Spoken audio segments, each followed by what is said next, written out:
Oh, did Freak Out not go? Wait, hold on. Oh, okay, hold on. We're staying on this dark screen for a second. Hold on. I always forget to check this. My token expired. I gotta reconnect this. Uh-oh. Am I on a I'm on a okay. I should be okay. I'm on a hold on. Let me do I have a I'm on a black straight screen. It should be okay. Should be fine.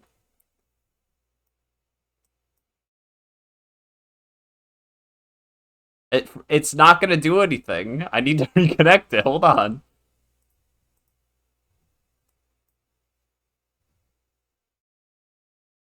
Okay, it's still a black screen. I'm just checking. Checking to make sure.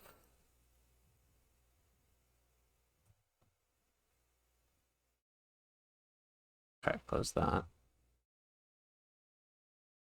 There we go. They're so mad. Here, hold on. I don't even know. I'll redeem. Here's the thing. I would manually redeem them. I guess I will do the audio. The stream setup is a little bit scuffed today because the HD collection, the Devil May Cry HD collection that we're playing today, not all of them, mind you, uh, decided to interact really weirdly with OBS. So I'm capturing the whole screen, one of my monitors, which is very. It should be fine. There's not like I don't have any like personal information open, but here. Oh, because we're. Oh, hold on. I see it. I see it interact. I see it popping up in the preview. I'm not gonna be able to manually click it. I'm sorry. The points they've gone to waste. It's not doing it. Maybe I can just go here. You know what? Hold on. Okay, we'll come back here. Oh, there it is. There's one. Let's get a freak out. Well,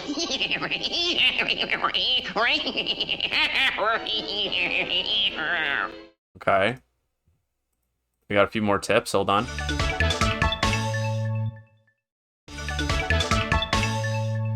All right. I'm not doing any more. I think that covers all of them. I think that covers all of them. We should be good. All right. Get out of my way. Okay. All right. Fade to black. Hold on. Okay. All right. Wait for it. I have to do this quickly. It's not really that urgent, but I'm acting like it is.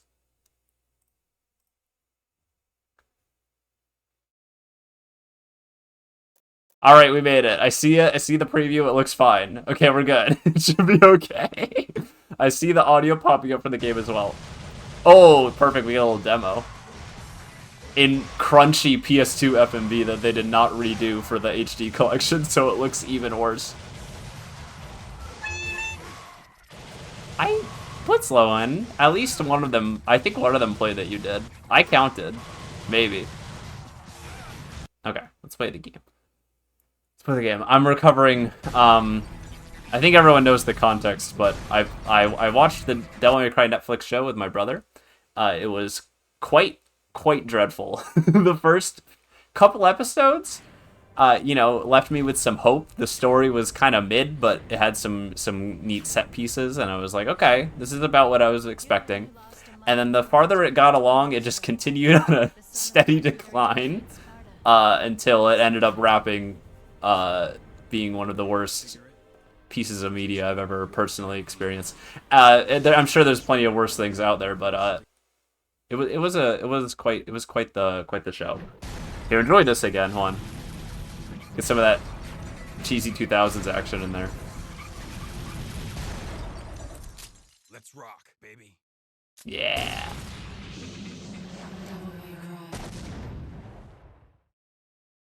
All right. So yeah, we're gonna play DMC 1. So I've played. Obviously, I've played all of them. Devil May Cry occupied a lot of my mental RAM the past however long since I played it. Here, let's listen to some backstory real quick. The human world and the other, the underworld.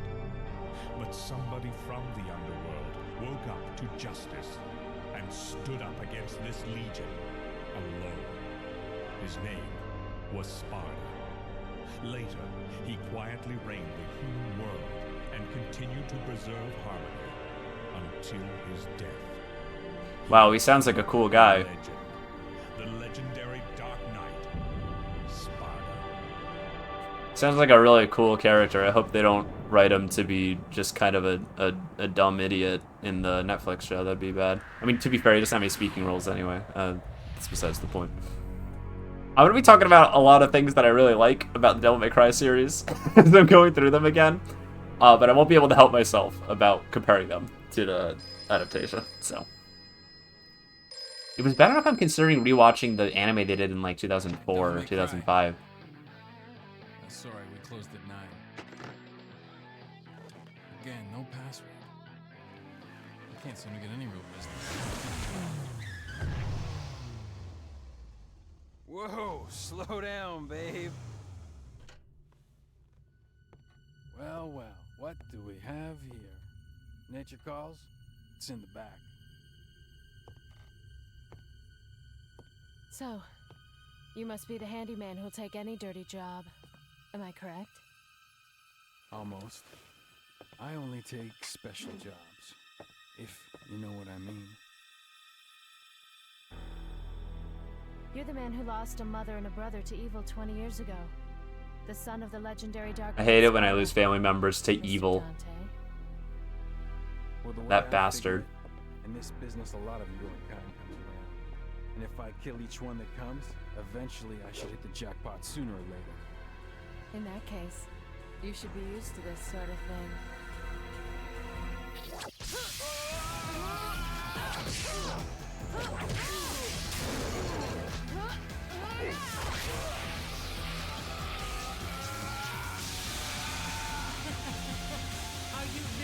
This intro's so good. I appreciate the era that this game came out in. This is when, like, voice acting in video games had, like, some standards, but would still be ridiculous. Like, it was kind of like that weird mid period.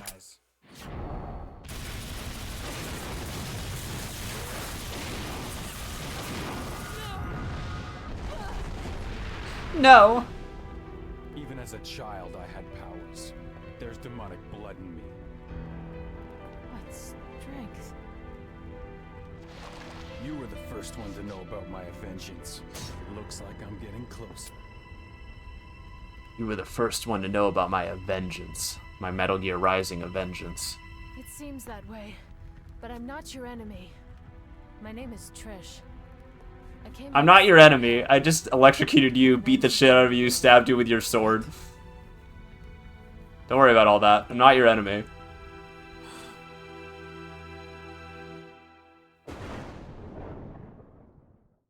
Oh, she looks kind of like this other blonde lady in this portrait I have, like a little bit. Not really that much. 20 years ago, Mundus, the Emperor of the Underworld, resurrected.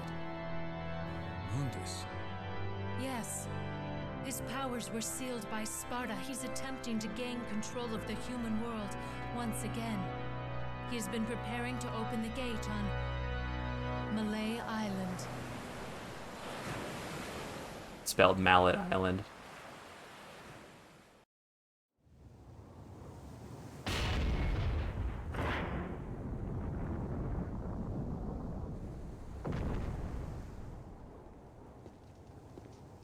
Oh, I'm excited. The castle is above this cliff. Come on, let's go. Okay, bye. I guess I can't do that. I have to actually play the game, but you have fun up there. Oh, I'm excited. So I did play the first couple missions of this again. I was gonna say get my feet wet. I don't know. It's been a while since I played it. I will say, DMC1. I played it all the way through probably twice. It's not one of the games in the series I've played the most. 3 onward is where like it becomes like, oh yeah, this is like prime rib levels of video game. But I think this game's really cool. And some people say it doesn't hold up. I think they're wrong. I think it holds up in a lot of ways. It's definitely, there's some tropes that are definitely of its era, like the fixed camera angles and stuff like that. We got our first blue orb fragment. I know where a few of those are. I'm going to stop remembering where those are, like, after mission 3, probably. We got this very atmospheric intro. cool, scary gothic castle. It's a good start. Yeah, I'm excited. There's a lot to talk about with this game. I hold this game in very high reverence. I didn't play it as a child, but I have a lot of respect for it. Because if you play other, like, 3D action beat-em-up type games of the time, they all feel super dated compared to this game. This was, like, the first game that understood really how to, like, do it right. Like, if you play The Bouncer and then play Devil May Cry back-to-back, it's like night and day. And I don't think that's just The Bouncer being whack, I just think there weren't a lot of games like it. Our first little obstacle here, we have a door that we need to unlock by collecting some of these red orbs, which is like our normal upgrade currency. There's some secret ones up here. I'm not very good at jumping in this game, but we'll do it, I promise. We'll get up there. Just gotta bear with me. Fuck. Okay. There we go. A secret little batch of orbs. There's a lot of those sprinkled throughout the game. They kind of reward you for just knowing already what you gotta do. Alright.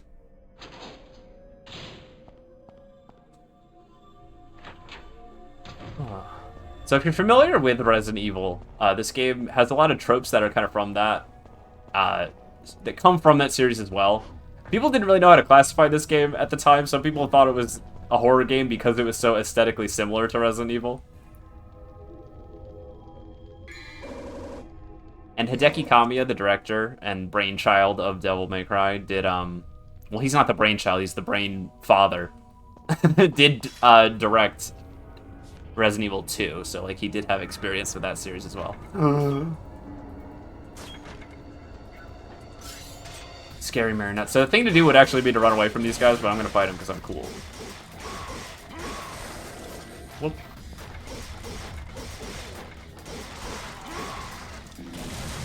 There we go. Okay. I am just gonna ignore this one, though. We don't need to fight him.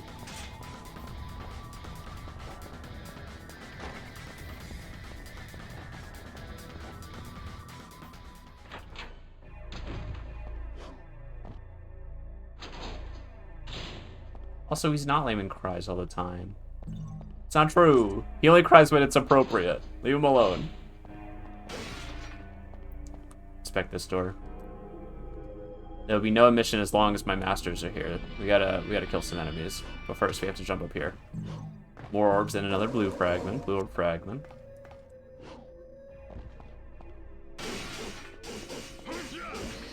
Trying to think if I can explain how to play this game while I'm playing it. It's hard to do both at the same time. He may cry, exactly. It's not called Devil Will Cry.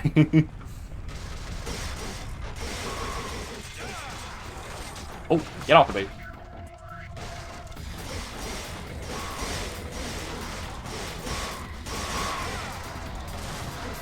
There we go. Oh.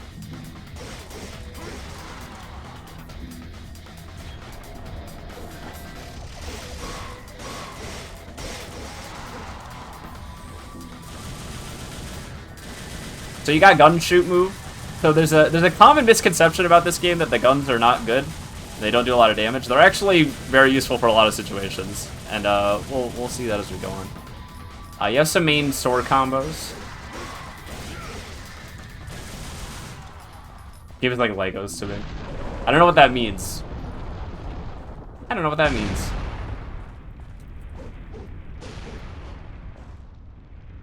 The thing that this game did that was, like, really cool for the time is it gives you access to a lot of different moves with only, like, a single attack button. Like, in this era, devs were having, like, a hard time figuring out, like, okay, how do I give my character in this game about killing dudes a robust moveset without making the controls, like, really clunky?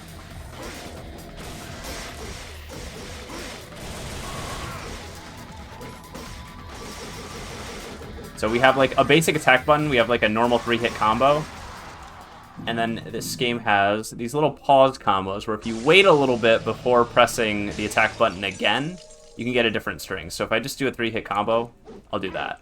If I do 2 hits and then pause a little bit and then press it again, we can get a little double slash action. If you wait even longer, you get this big stab move. You get that long stab move. They're all fun. If you lock on, you can do launchers, you can go in the air with them. It's fun. It's good time. I think we're probably going to get an A here based on the time it took me to beat the level. Oh, we got an S. Okay. I'll take that. You get more currency if you get better rankings, so getting good rankings is nice. You're rewarded for doing well. Play the video game. I'm not going to worry about powering up yet. We don't have access to a lot of our moves yet. If we go into the inventory, so we start out with this weapon, Force Edge. It's a memento of our dad. Our dad, the legendary Dark Knight Sparta. And it's actually one of the weaker weapons in the game. We're going to get access to a better one very shortly. And we also have our basic handguns here. I like the way the weapons pop up in the menu and then fly away. Very charming. It's landscape painting. There's an eerie aura surrounding it. There's a lot of dialogue you can get, extra like inner thoughts of Dante just by checking stuff. If we break this table, there's a blue orb fragment. We want that. We can use these statues to level up, which we're not going to do that right now. And we can read books. Many of the books are records of the past civil court hearings, and the rest are records of the harvest and births. So this island, Malay Island, had, like, normal people were living here before the events of this game. And you can learn more about them by inspecting the environment. It's kind of neat. Yeah, the aesthetic of this game is pretty timeless.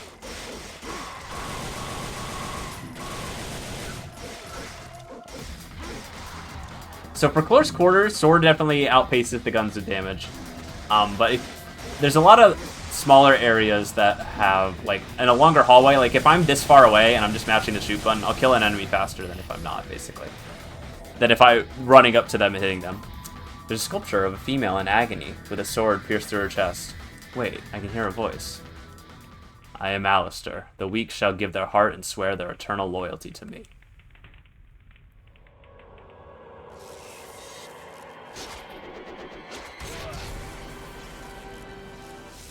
Okay, so if you watch this cutscene, I'm going to show up in a second, and you don't fall in love with this character, this series is not for you.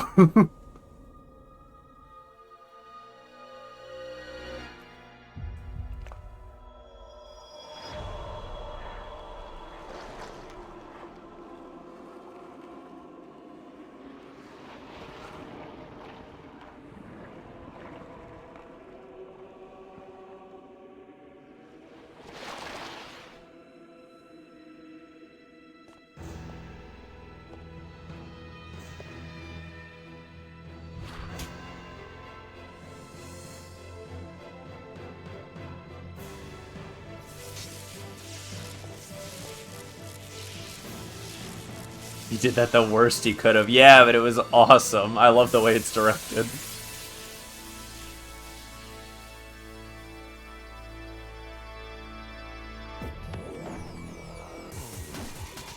This is the first, like, weapon get cutscene in the series. This is like a trope that a lot of the games will use. And honestly, I think it's still the best. There's some really good ones in some of the future games. Alistair gives the possessor lightning speed and aerial capabilities. So Alistair has a very similar moveset, but you'll notice we have some symbols under our health bar in the corner there now. Well, you can't see it. Hold on. Alright, well, I don't know. There we go. We have some symbols under our health bar there now. That gives us access to our devil trigger, which I'll talk about in a little bit. Something about a strange occurrence in the cathedral of this castle is written. It happened on a hot humid night. The columns twisted and the statue of a god disappeared. We quickly sealed the cathedral and hoped that someone righteous with a strong heart would come save us. It's the same dialogue. Yeah, it's okay. They kind of do it by that. A Grim Reaper-like devil is depicted. The key is embedded. Should I take it? Sure. Why not? Another rusty key for us. It's a word left by a notable prophet. Notable prophet. Dante just knows this is one of the more special prophets you should be listening to. When you visit this castle, it states, Pluto shall come on the promised date and separate heaven and earth. One with black wings of treachery shall come and stand in Pluto's way. Ain't that Mickey Mouse's dog? There are books relating to black magic and rituals from all parts of the world. Whatever. Whatever, I don't care about that. I mean, we got a shotgun. A right-range gun, very destructive at close range. More black magic. So we can equip that by going over here. Pow. There we go, now we got a shotgun. I will be switching back and forth between the different guns. They do a decent job of all having their own like usefulness in different scenarios. I can see a room on the other side. There must be another way to get there, so we're not sure about that. Any particularly interesting books? Okay. So we gotta find another way forward here. Which we did get ourselves a key, so that'll probably end up coming in handy. There's a painting of a middle-aged man. I don't think that's what that's a painting of, but I'll take your word for it. Use the rusty key.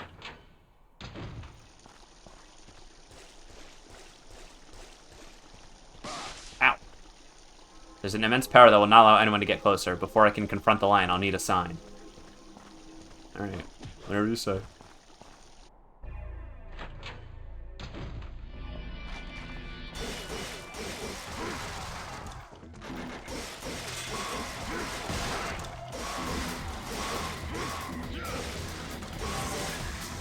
Oh, let me down.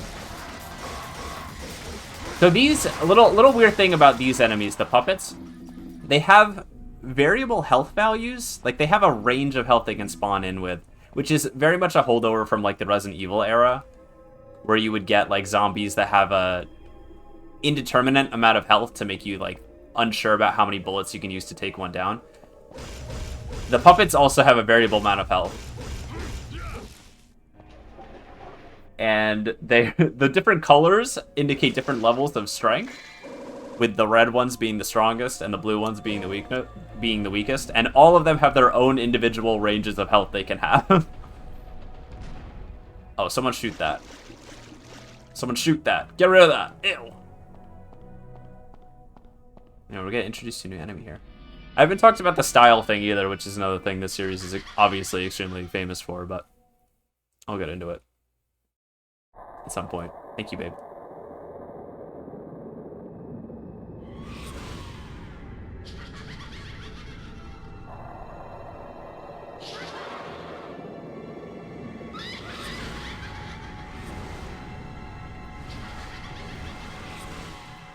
I like their laughing noises. I don't know if it's a stock sound effect, but it's used well if it is.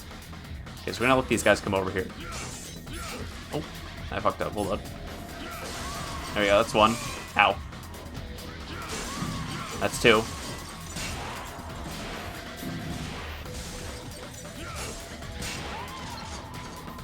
Their scissors kind of block attacks, and you can take advantage of that when they're vulnerable. They don't have a lot of health, they just like to block you. There we go. No big deal. Oh, so the style meter that this game is famous for isn't quite as refined as it is in later titles. Starting with 3, they really find their footing with it, where you kind of get more points for using a wide range of different moves. In this game, it's very much about aggression, where as long as you keep hitting an enemy and you don't like knock them away and give yourself time to let the meter reset back to D, you can keep that meter up. And the reason you want to keep it up is you get more orbs, more of the currency drops from enemies. I don't think we want to be in here. You get more drops from enemies by continuing to whack them, essentially. Well, oh, wait. I think I went the wrong way. I think we needed to re-inspect this statue. Whoa, it came out of the painting. That's scary. I'm not ready for that. Yeah, we did walk past this. We gotta use the Staff of Judgment.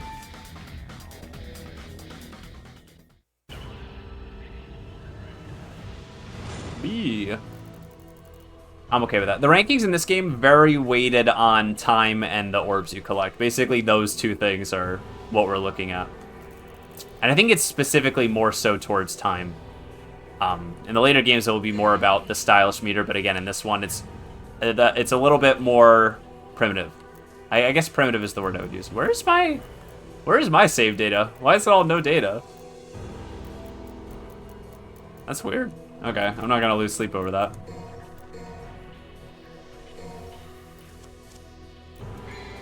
I'm not too worried about that. I don't know where my save data is. Destroyer of Ardor. Okay. So we can I'm gonna go to the power-up menu now, because we have Alistair, which can learn some more moves. Lost my data to the war. We're gonna get some more Stinger. Some more Stinger. We unlocked a move. It's a gap closing attack that is very helpful. I'm gonna hold off on getting anything else for a little bit, because we want to get that Stinger level 2. And we need some more orbs for that. Overcome the trial and acquire the Pride of the Lion.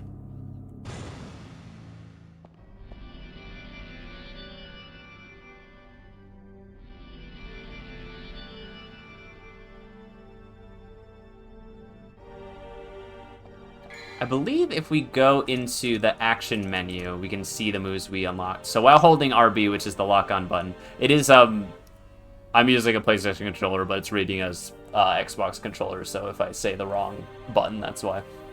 Holding lock-on, press the stick in the direction, and you can do a little gap closing attack.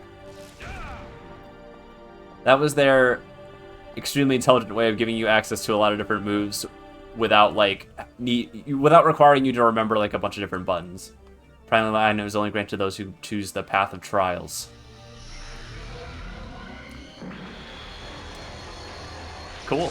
Laser beam. If we went into the action menu, it would tell you that in order to do that launching attack that I'm doing, it's holding back with relation to Dante and then pressing the attack button. If you hold it, you go rise up with the enemy. If you don't, you just do that. Oh, look at this. I love this. Look at the effect on that, the pulsating column. It looks awesome. This whole room is fucked up. It's very cool. It's like it's alive. Oh, we wanna do a little jump up here. If I can, there we go. Get some more orbs. Stinger off the ledge to do a little long jump.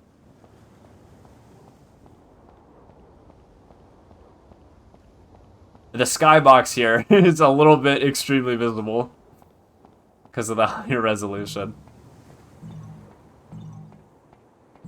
What does this say? The symbol resembles the staff of Hermes that's used in the art of alchemy. I can feel some kind of mysterious force, but I just can't quite understand it yet. Inspect this. States, go back the path, and thou shalt return from the abyss with thy lion heart, and thou shalt receive the pride of lion. Alright, so I guess we just fuck off. Didn't get anything for doing that. What was even the point? I don't understand. I've never played a video game before. Ow.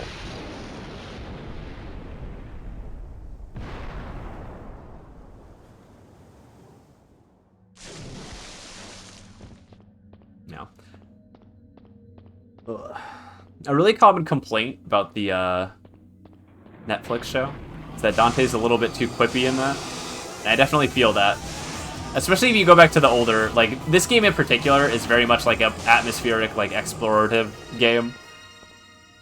Like, he definitely has some one-liners in the cutscenes, but his character's not defined by that, and it's never really has been, so it's a little bit odd how much they decided to focus on it. So we do want to do an obnoxious platforming segment here. I promise there's a good reason why. I don't know if I'm actually going to be able to make it, but we'll see. Oh! We're doing pretty well. The jumping is a little bit stiff. You're kind of committed to your arc as soon as you press the button. Jump across, we get another fragment, and we level up our health. We have one completed blue orb. The fragments have combined to make one blue orb. The vitality's maximum limit will be increased. Cool. We have a little bit more health. I didn't get hit much in any of the fights, so it's not super apparent yet, but the damage in this game is tuned pretty high, even on the standard difficulty. So health upgrades, definitely recommended.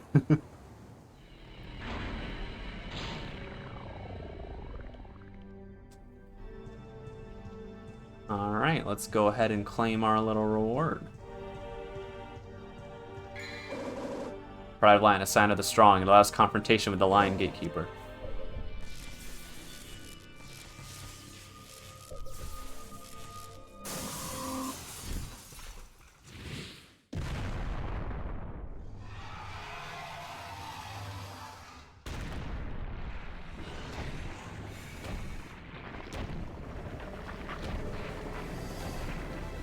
Extremely good design.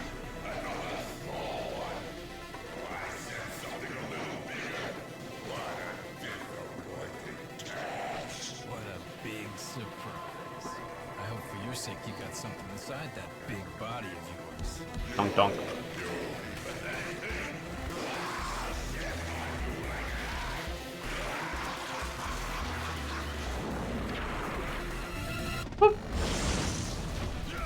Alright. The gimmick with this fight, I shouldn't call it a gimmick, it's just kind of how it works. If you stinger him when he charges up that fireball, you can get a little critical hit. He has stone plating on a lot of his body, so he's... Oh, damn, got me. You can't just, like, whack him anywhere. You have to hit him at specific angles. We're also going to make use of our... Oh, ooh, scary. Ow. Make use of our double trigger here. Do some big helmet splitter attacks for a lot of damage. If you look at his health up top there, you can kill him pretty quickly if you hit him in the right place. Ooh. Ow. Do a little taunt here to get up some more of our devil energy. I might die. It's been a minute. Okay, we got the stinger. That's good. Woo!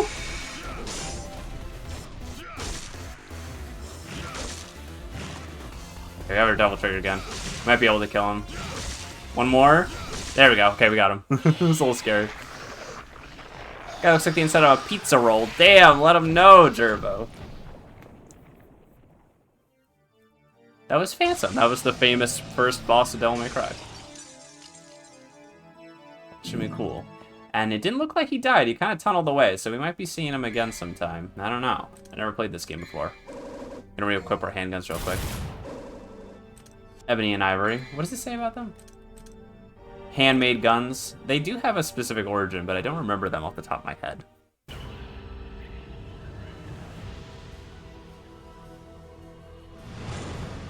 B for bad boy. Go ahead to the next mission. Power up. I'm gonna go ahead and get Stinger level 2. Let's just do it over a much larger distance, which is quite useful.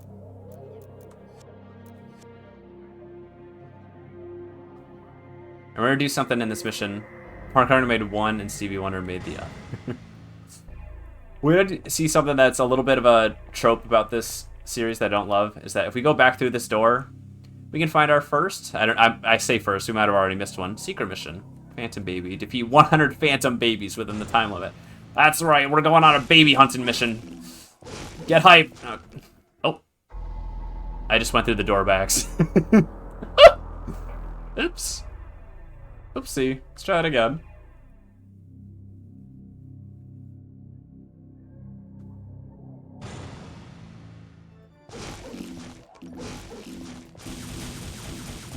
So these guys, when they're clumped up, you can give them a little bit of a whack. Otherwise, I like to mash the handguns to try to kill them as quickly as possible. He does a decent job of auto-targeting on them. Let's see, there's another... I'm getting confused. There's another clump of them up here. Almost at 100, we should be good. Yep, there we go. And then if we go back at the entrance, we get a reward. Blue orb for our troubles.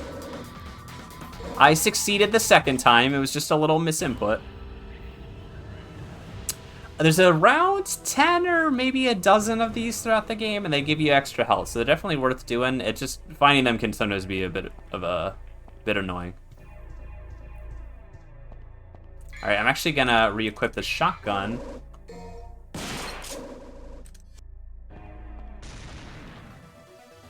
Oh God, he's back! Please don't eat me! We can just run away. It's fine. Not a big deal. Optional encounter. The health bar might trick you. It's immense power that will not allow anyone to get closer. Before I can confront the lion, I'll need a sign. Shall I use the Pride of Lion? Here sleeps the gatekeeper. Magical destruction will awaken him.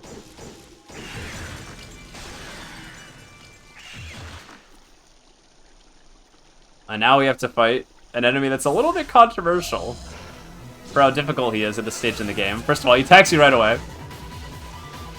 We can't really hurt him right now. We have to kind of shoot him to get rid of his armor. Ow.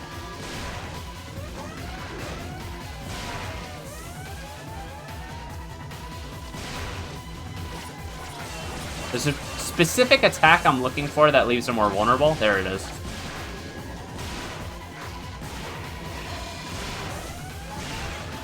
Okay, now we're gonna go crazy on this wave of the chance. Alright, now he's going red, so he's essentially dead. We just have to play keep away from him now until he actually explodes. There we go. Not too bad.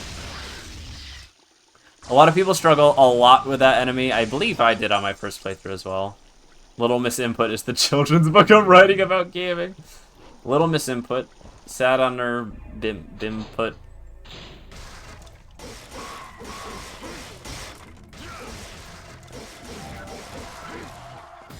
I don't have any good rhymes for input. What the hell rhymes with input?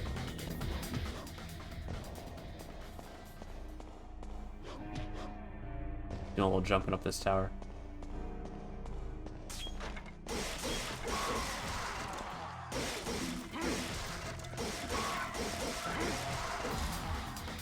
I think we need to go higher before we go in that door. So I'm just gonna make our way up to the top. Something written, the sword is the key to freeing the soul. Key resides at the highest place. There it is. Death sentence. Decorative sword used for rituals. It cannot be used as a weapon. Bummer, it looks kind of cool. I think we take it in here now.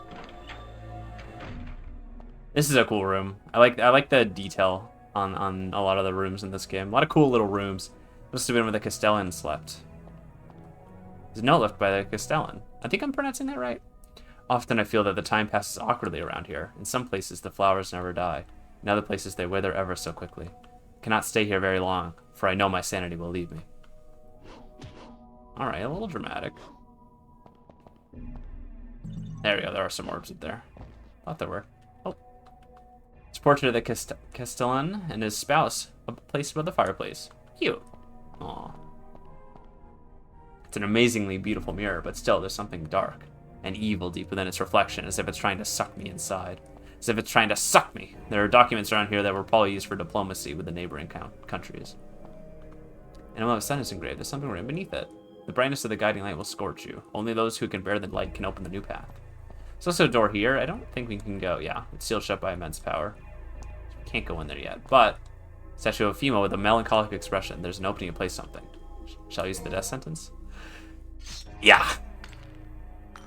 Sorry, lady. I need your orb.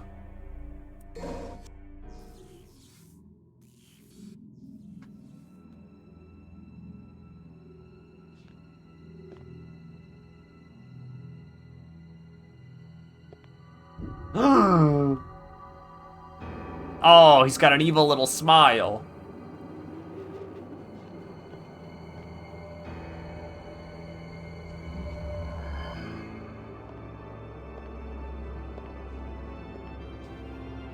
Deviously devilish of you.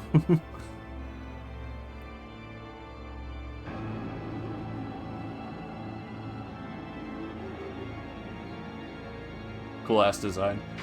I like the organs in this game's soundtrack as well. This stinking hole was the last place I thought I'd find anyone with some guts.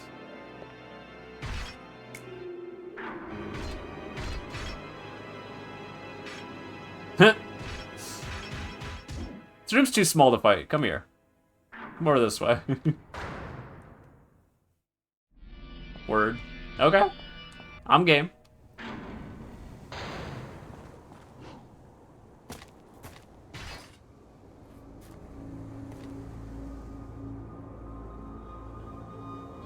Oh, we gotta read one of my favorite songs in the soundtrack.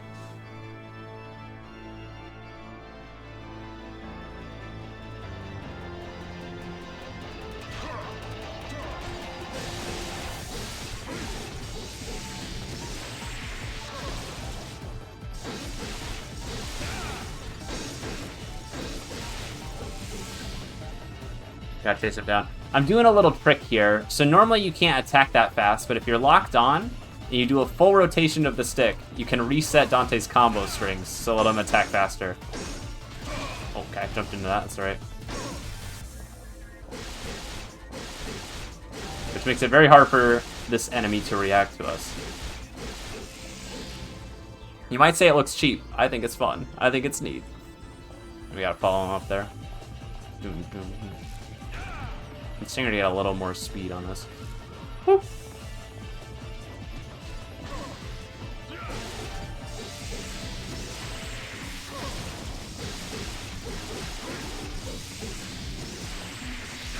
There we go. I finished him off legit.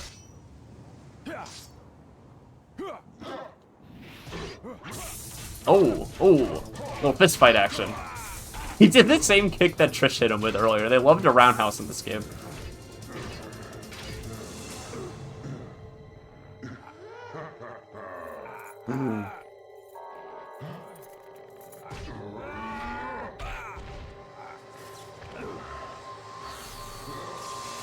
Didn't like my ice.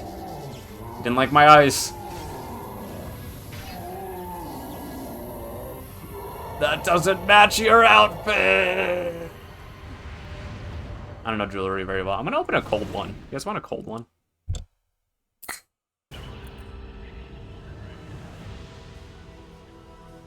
Okay, it's not that cold.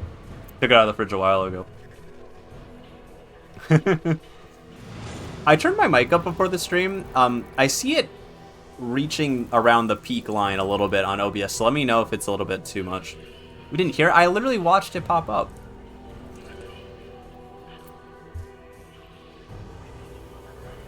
This is the first stream I'm doing with little kitty cat under the desk. It's cute. She's cute. That secret mission counter down there. We're not gonna get too many of those. I don't remember where a lot of them are. It's been a while. I don't think I ever got all of them either.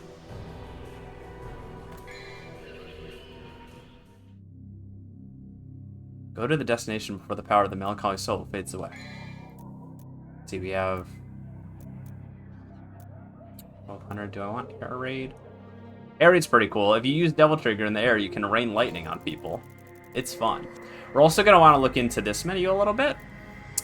Some of the items are very good. So if you don't know, a gimmick in a lot of action games is that they get mad at you and lower your ranking if you use too many items in the level. So like we have items that can heal us, items that can do damage are all around us, items that make us briefly invincible, that refill our Devil Trigger meter. A lot of useful stuff. If you use them, it will lower your ranking at the end of the level. So I try to avoid them when I can. I do know that holy waters are extremely useful in certain situations, and I'm thinking about trying to experiment and buy a few of them this playthrough, but we'll see about that. What's really important to us is purple orbs, because they let us use Devil Trigger for longer, and that's really useful. Blue orbs raise your max health, so that's not bad either. I'm going to get a purple orb because I just see we have enough for it. These bad boys let us revive after death, the yellow orbs. They're also extremely useful, because otherwise, if you die, it's back to the beginning of the level. Your last... I forget if it's back to the beginning of the level or your last save point, but either way. Pretty brutal. It's that era of game. Where death had consequences. If memory serves, I think this is the shortest chapter in the game. Or mission, excuse me. Oh, we have to fight this guy. They always attack you as soon as they spawn in. I dodged a little early. Okay, I'm okay. There, I did dodge super early.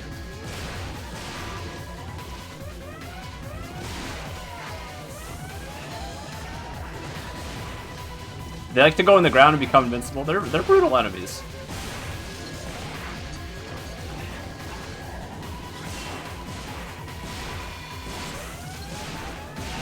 There we go.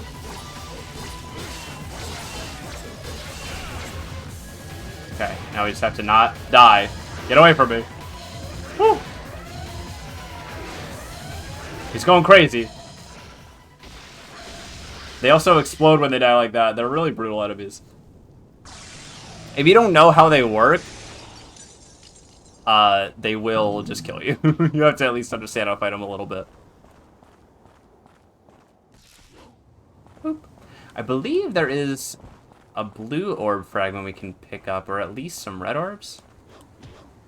There is a blue orb up there, okay.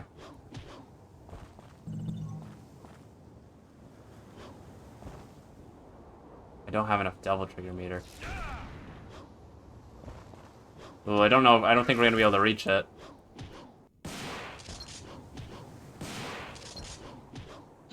Yeah, okay. We might have to come.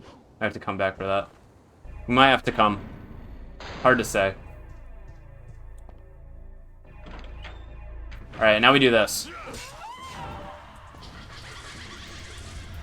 Just up by an immense power. The path will open with a guiding soul. And there we go, mission over. That's it. If you fall to the bottom of the well, you did it.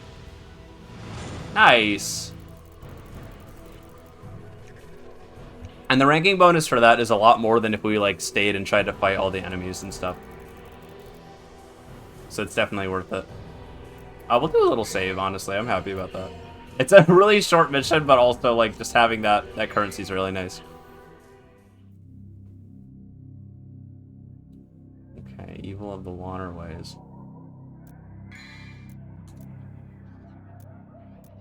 Airhike, this is just a double jump, by the way. I didn't go over all of these. That's a really useful ability to have.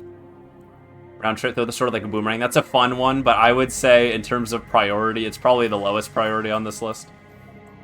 We got Air Raid Vortex is really good. We don't have quite enough for that. Let's see. Could get another purple orb. Never a bad get. I think we'll do that. Spend on that. And I'll try to save up a little bit for some other moves. Defeat the Evil Guard and acquire the Guiding Light.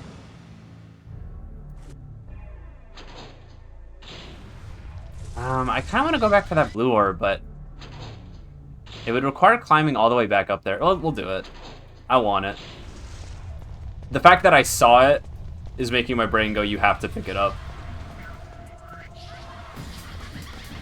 And these enemies aren't too dangerous if you're just, ow. If you're just running by them. Ow. Okay, I don't remember how did I got up there the first time.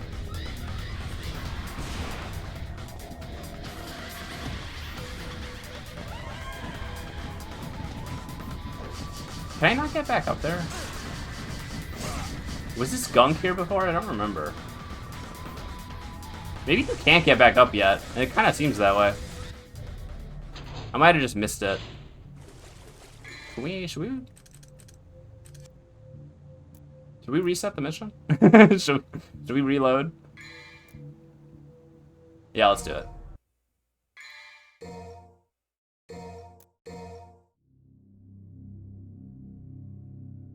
Might have to... Yeah, we gotta buy this purple orb again. That's fine.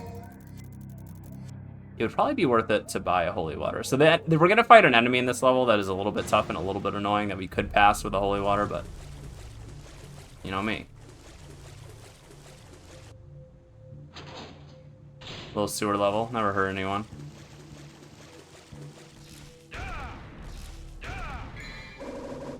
Rusty key. Bugs!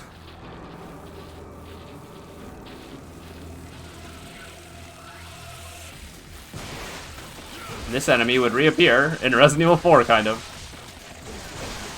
I don't think we actually have to stay here and fight all of them, so I'm actually just gonna peace out. I don't think the door is locked. It is locked, okay. I'm wrong. Let's do this.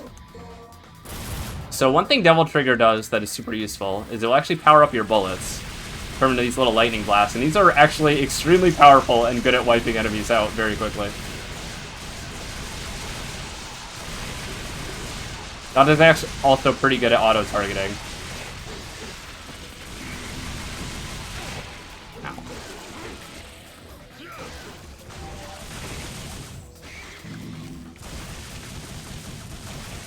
There we go.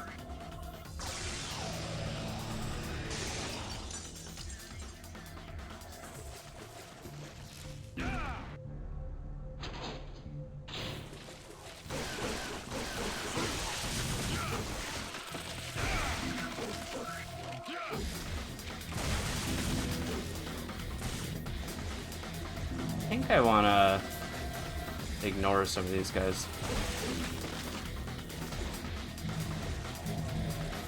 Oh.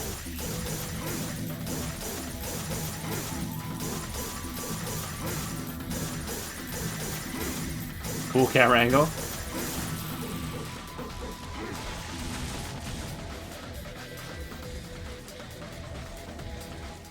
You will occasionally get some funky camera angles in this game. It is just kind of nature of the beast.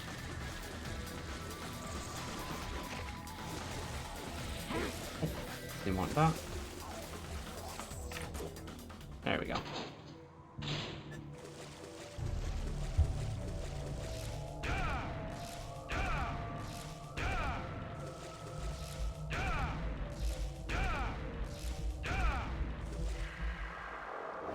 Here's the evil little man in the sewer that we were warned about at the start of the mission.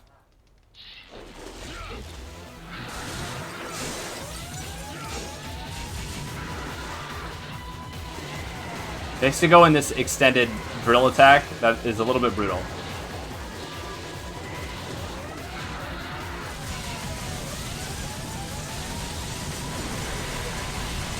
Ow.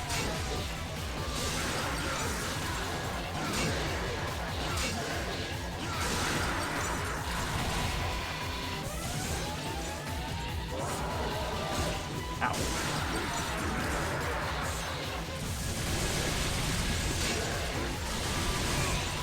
I'm not really sure what the optimal strategy is here, but...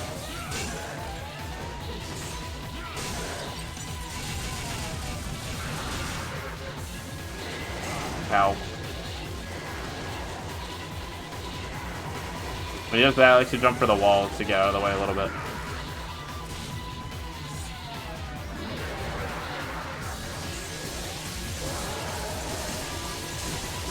Ow, ow, ow. Okay, we got him. That was scary for a second there. Shoot him with some lightning bolts. It'll work out. You get the guiding light, a key that shines in our door. It slowly drains the power of the possessor. That's not great. I like power. Kind of want to hold on to that if I can.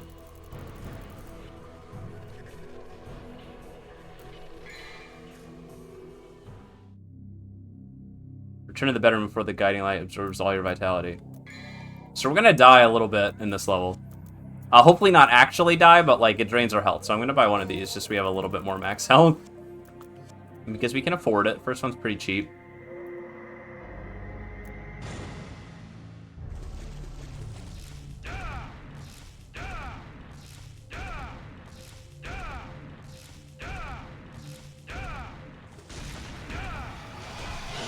Oh god, he's back again! Whatever will we do? We just leave. Don't worry about it. I think you get orbs if you fight him, if that's your thing. I remember, there's just something in here. No, okay.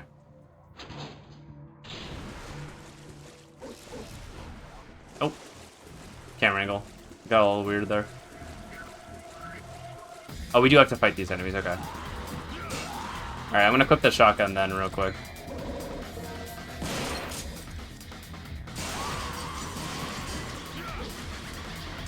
Ow. They generally don't like the shotgun, as long as they're not clipping into the walls.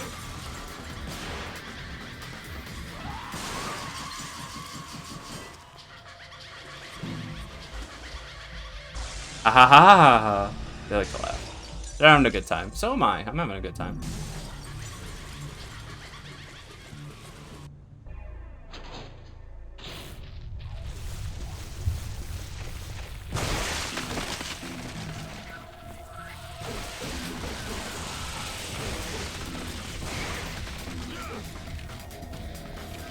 I thought I remember this. Oh, that's why.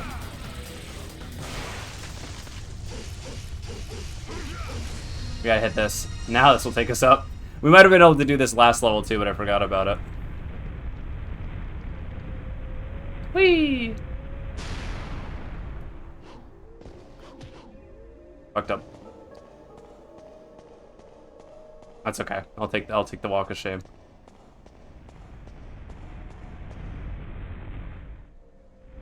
Oh, that just tells us about that. We need to go in here. No, the sun isn't great. There's someone beneath it. Okay, we already saw this. Let's use our key. Yay!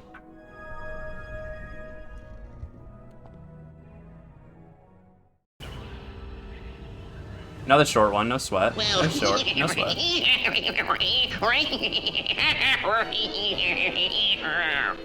Hi, Joe.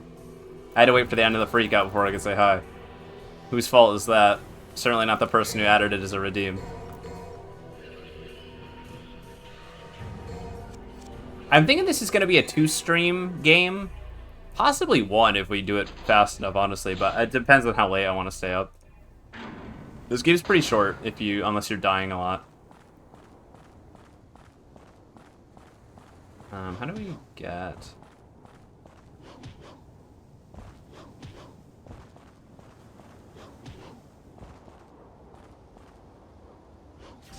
Okay, here we go. Yay! Another blue orb for us. We have 3? 2, okay, so we need a couple more. Whoop. Hi, Joe. There's little context-sensitive jumping points, if you can't tell, where Dante's like locked into a different jump animation, and they're always a little funny. Like right here, if I press jump. Oh. Well, you didn't have to do that. What the fuck? I don't want to be down here. To be fair, we didn't really explore this room. I guess there's a blue orb here I didn't get. So that was worth it. Hey, that was a fun little mistake. We also didn't inspect this big statue here. It looks like a statue of a god that the Castellans worshipped. Now let's actually let it fully pan up.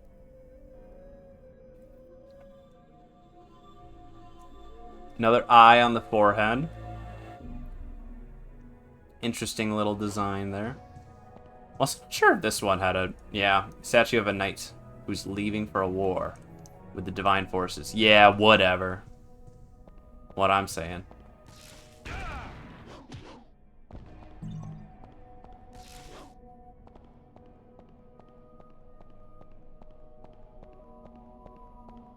I really like the song that plays in this room, too. Like a lot. This game goes hard on the atmosphere. I would say more so than any other Devil May Cry game. They all have their different, like, vibes to them. But this one has a really cool aesthetic and atmosphere. Because it has those, like, survival horror, like, roots. Like, it has that, like, oppressive, like, this place is kind of creepy, but kind of cool, but you will probably die here vibe to it.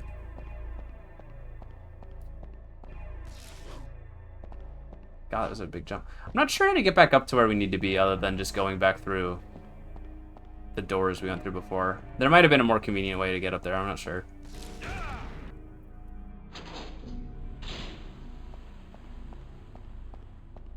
The looks of things, this hasn't been repaired in a long time. It doesn't look like it's gonna fly.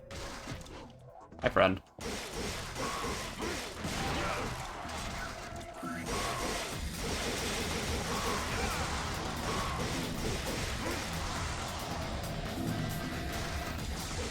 We do not have to fight these guys, by the way. We're not locked into this at all. I just took it as a challenge.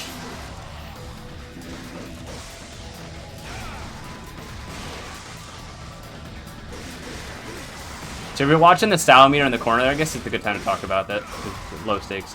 It goes from D, dull, to cool, to bravo, and then I think A, absolute, and then S for stylish. You can see it resets very quickly if you knock an enemy away. So if I do like a basic combo and knock the enemy away, the time it takes me to walk back up and start hitting them again will reset the combo counter. So you want to try to keep them close if you're going to go for that, for style ranking. You use Stinger as a gap closer. It's really good for that. Famously good for that.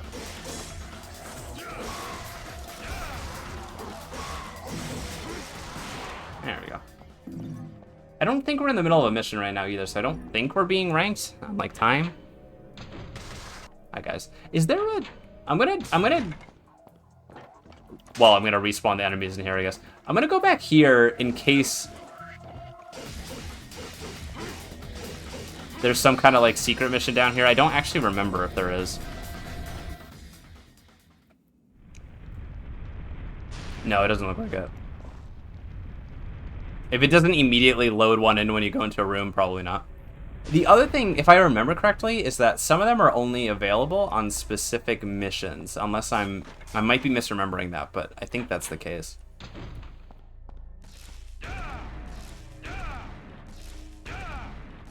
I think we want through here. Hi, guys. Don't mind me.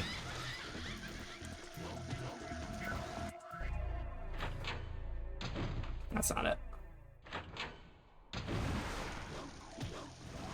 Yeah, we want this door. Here we go. This is the stairwell. So let's jump down here.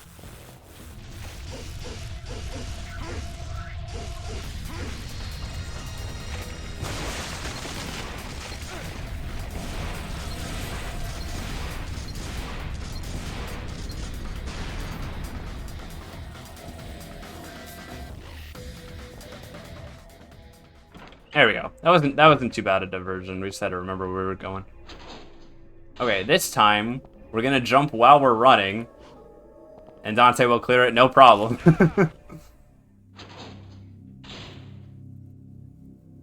The Legendary Knight returns. Activate the mechanism and escape from the rooftop. Do I want Vortex? I think I do. Let's get Vortex.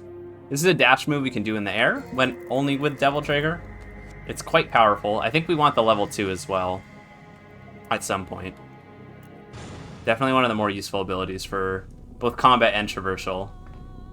Okay, we just leveled up, so we don't need that.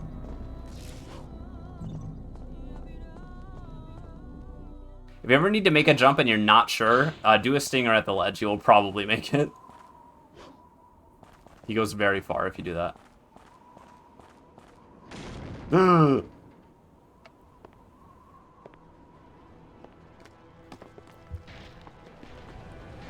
How did he do that?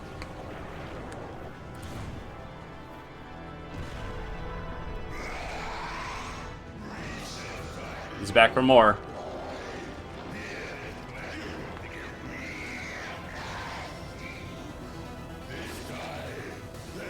Little does he know, we're a bit stronger than we were the first time we fought. Finally! I was getting tired of playing your childish games. Ow.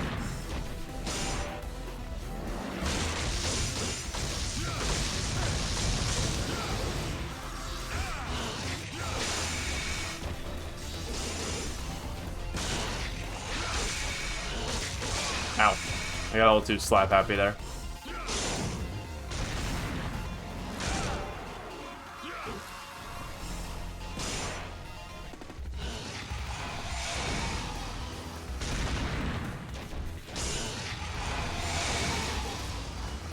Ow.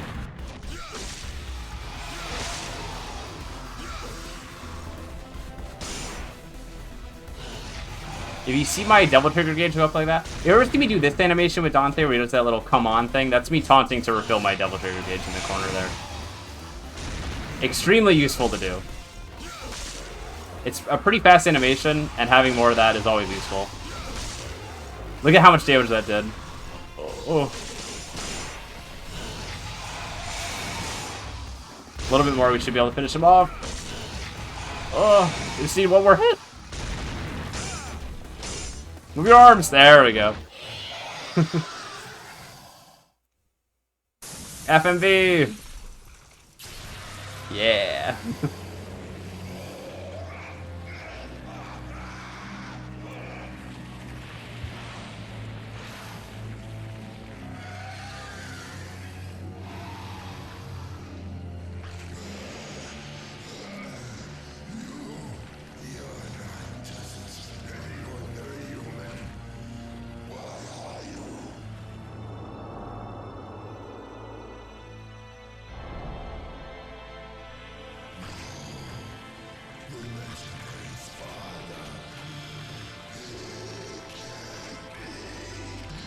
You're right. I'm his son, Dante. Sweet dreams. Yeah.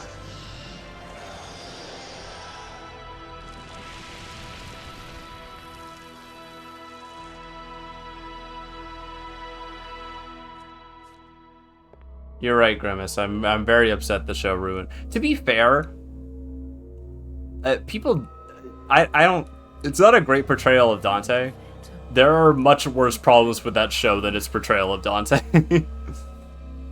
It's not a great instance of his character, but it's not the worst thing about it by far.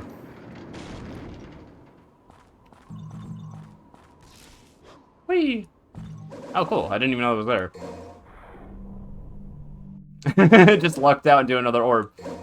There we go, a little extra health. Did you watch the whole thing, Grimace? Trident, heavily decorated 3-pronged pike that's used for rituals. Cannot be used as a weapon. Bummer. Want to do some stabbing. I think we can get another weapon here in this room. Yeah, on this guy's skeleton. It's the corpse of a soldier who must have wandered into the castle and died from exhaustion. Holding something. Got a grenade gun. Fires exploding shells of shrapnel. Extremely destructive. Not a bad weapon. Only problem with this gun... No, I heard so many bad things about it and read a lot of upset reviews. I've been watching a lot, like when something kind of comes up. I'm trying to think how to phrase it. I get obsessed with things when it's like something I've experienced recently, and so I've been going on a binge of like a lot of like people's reviews of the show, analysis, whatever you want to call it, on YouTube. Which you get some stuff that's good and some stuff that's like kind of whatever. I've had multiple people. This is a weird thing. There have been multiple videos I've seen that imply that Bayonetta and DMC take place in the same universe. Like they're talking, there's a character named Enzo in the Devil May Cry show, which is a reference to, like, basically a direct reference to the character Enzo from Bayonetta. And people are talking about him like he's a character from the canon of Devil May Cry. And I feel like I missed a memo. I feel like I'm something I'm not understanding, because last I checked, they're not in the shared universe. And I didn't know people actually thought they were.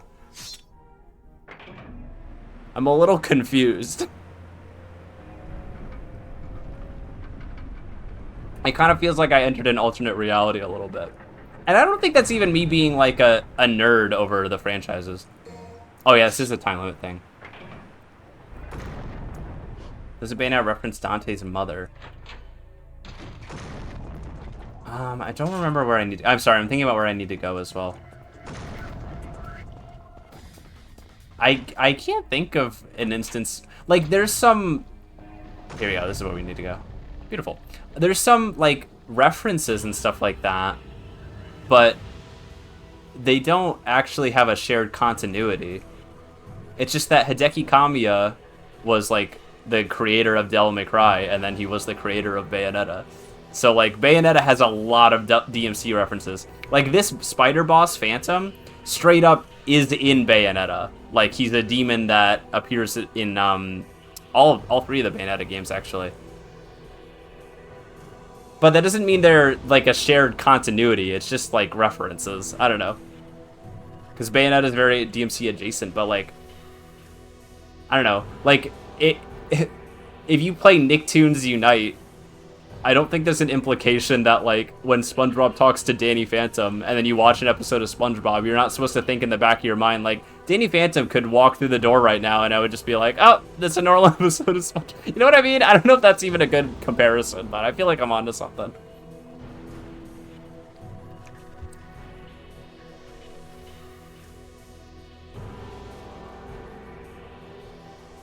I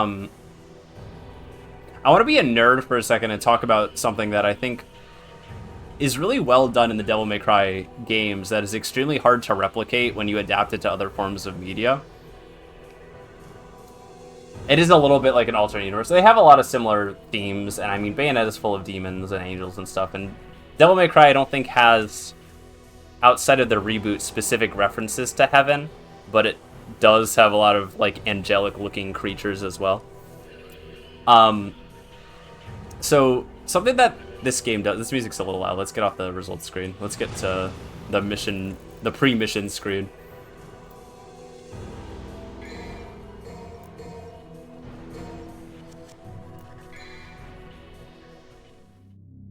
It's a little bit more ambient, a little quieter. Something that Devil May Cry does very well, that is kind of overlooked and like strengthens the narrative a lot, is something that a lot of like games kind of forget to do, where the narrative is enhanced by the interactive nature of it being a video game. And what I mean by that is a common thing that happens in the Devil May Cry series is you'll get to a big scary demon monster, right? and they'll be like, "Ah, puny human, you think you can touch me? I'll squash you like an ant or whatever." And Dante is like, "Okay, whatever. I'm gonna beat you up. I don't care. I'm not scared of you." And the character is essentially untouchable. Like in canon, Dante very rarely like is in any actual danger unless he's fighting Virgil or like the final boss of this game or some other like kind of super threat equivalent. He's basically never in actual danger. So when you're playing as Dante from the Devil May Cry series, you're essentially embodying a character who is canonically an extremely hard to kill badass, and the burden is on you to live up to that expectation and make it so that Dante gets through as unscathed and as like stylishly as possible, which the game's leaned further and further into as the series goes on. And that improves the narrative because there's like this ongoing theme of like the demons underestimate Dante because of his humanity, but his humanity is something that he values more than anything else, and he uses that as like he proves that being a human is an extremely valuable and cool thing to be, while also kicking the demons' asses. Like that's like a really core thing to the identity of the franchise, and that's hard to adapt to like a novel or a show or something, because obviously Dante, you can't play as Dante in a TV show. Unfortunately, he has to just be a character on his own. And that's like an interactive, like that's a thing where like narratives can be strengthened by being in a video game. A lot of people talk about video games having bad stories, and that's like broadly true.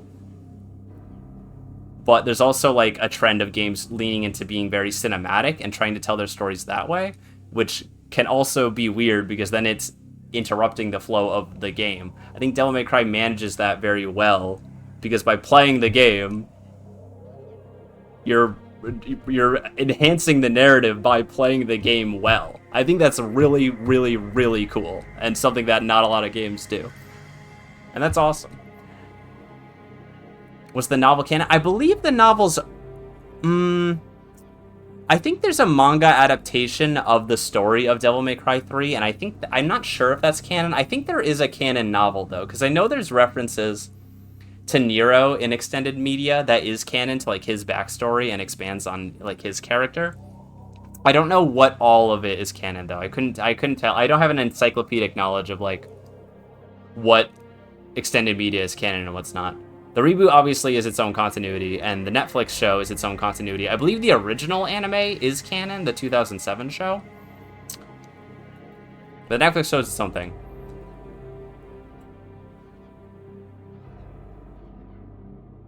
So yeah, that's just a little, I don't know, I kind of went off on a tangent. But I feel strongly about that. So I felt the need to talk about it.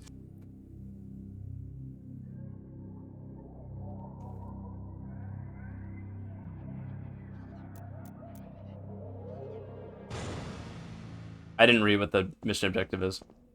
Patty is from the anime, that's right. She gets like a one shout out in DMC5, which is kind of cute. It's a message carved in the circle. The wheel of destiny shall guide you to the land of beginning. Okay. Oh, bye. So we're actually leaving the castle for a little bit behind us. Grenade launcher. Oh, I want to read that. There's a message carved in the stone. It's a riddle of some kind. There are secret dimensions where red stones hide. They will appear when you do out of the ordinary. So that's talking about the hidden little pockets of red orbs we can find. I think... Is there one up here? I think there's literally one up here. Yep. We can get on top of there. Destiny awaits somewhere deep in the Colosseum. That's not really much of a story. It said a story. A story is told. Hey, go here. I have a lot of pet peeves about this show. There's one scene, a thing I absolutely hate when media does this, is when like a child character is like, tell me a story, you know, tell me a story so I can go to bed. And then the adult character, like the parent character, is like, okay, here's a story. There once was a guy, and this guy was so cool. He did a lot of cool things, so we can be happy. And that's the story. And I'm like, that's not a story. You've essentially just told me that a thing exists. That is not a story. Anyway, these guys are fun. Little lizard guys. Ow.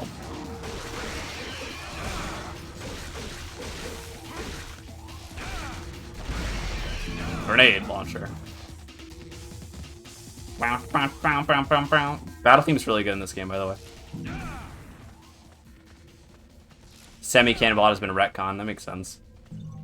Long-running series like this have a lot of retcons. That's why, I don't know, for series that are like old and have like multiple incarnations, and don't get me wrong, there's times of this where it can be pushed, but I do feel it's weird when I'm going to use Star Wars as an example because I've been thinking about Star Wars recently because we've been watching the movies.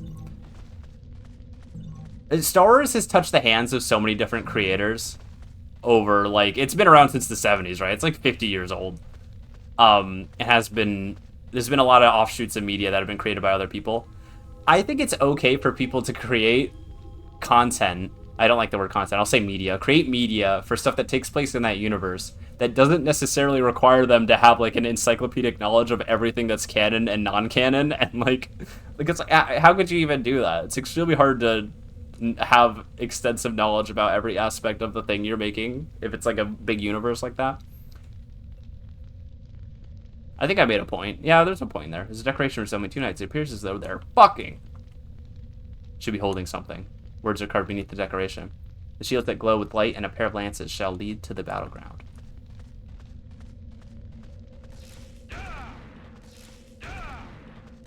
I've seen a lot of speedruns for this game, but now that we're out of the castle, I don't really remember what we're supposed to do.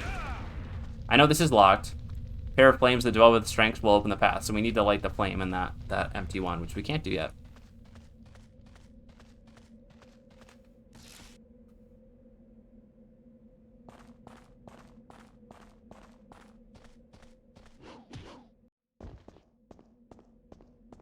Do a little platforming. We get a free Devil Star here that refills our Devil Trigger meter. It might come in handy. If I'm like about to die, I'll try to remember to use an item.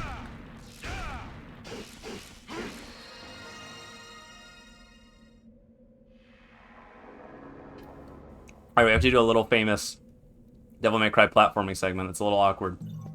I think there's a really easy way to do it, like guaranteed every time if you know the path, but I don't remember it offhand, so we're gonna have to struggle with this a little bit. Something over here too. Another yellow orb. We have a lot of those, so at least if we do get in a bind, we have a lot of chances to revive. Can we jump off here? Yeah. We just jump to this one? Oh, I had it. Okay. I think we might be able to Devil Trigger fly as well and make it a little easier. There we go. Yep, that's easy. Easy peasy. If you do that, you don't have to worry about all the other platforms. Description on the base. My name is Ifrit. The fool who awakens me shall pay dearly with the fires of hell. Well, that sounds nice.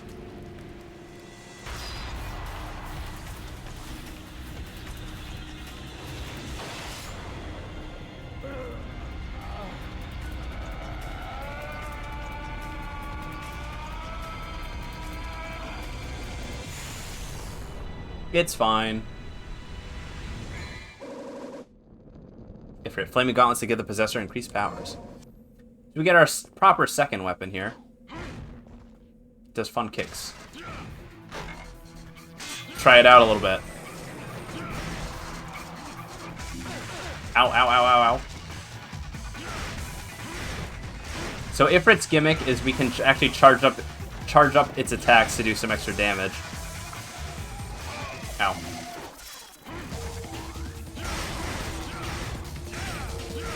Problem is we don't have a lot of moves for it at this point.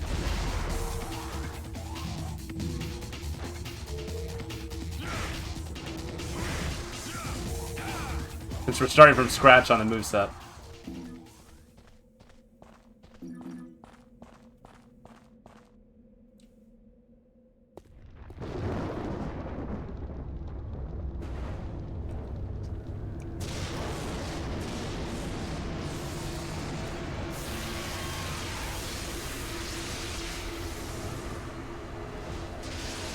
cool bird.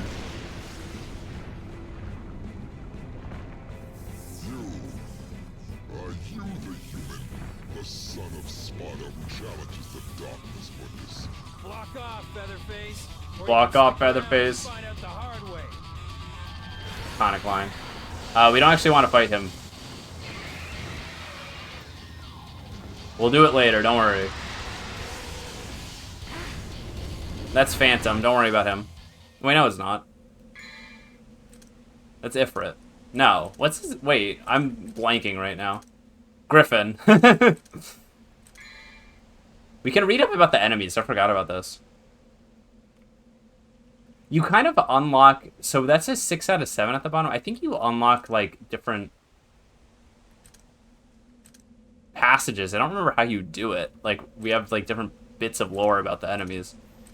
Beelzebub. Phantom. It's one of the servants of the Dark Emperor. Inside its exoskeleton body is hot molten lava. Not only is its shell hard, it also protects it from magical attacks as well. Use its mouth to release its magical powers. The opening is the only vulnerable part of the monster. So there's a missing paragraph there because we only have 6 out of 7. That's very interesting. I forgot that. Nello Angelo, one of the bosses we're fighting. The Blades. Griffin, our new guy we just ran into. Heading to the edge of the sea and underworld, the wait on stray wanderers and feast on them. The spirits of the victims are destined to water the endless sea of the underworld. They will move quickly and feast on life form that they sense nearby. They will show their true self only when they attack. These were the skulls. Skulls. These were the skulls that were underwater. You read about all those. We also learn about getting new strength to open the door, which we did.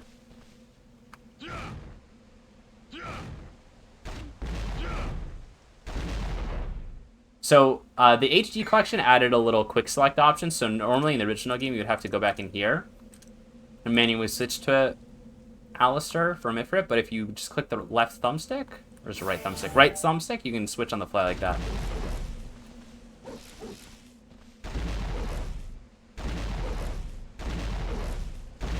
It's a little trick to fire faster. I learned from someone better than me at this game. I watched quite a few speedruns of this game. Not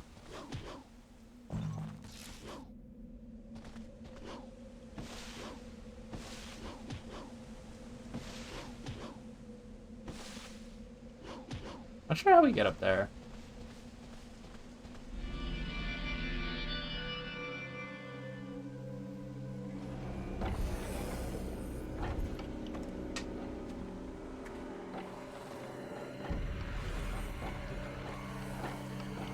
A new puppet type just dropped. He's scarier. He's got fire.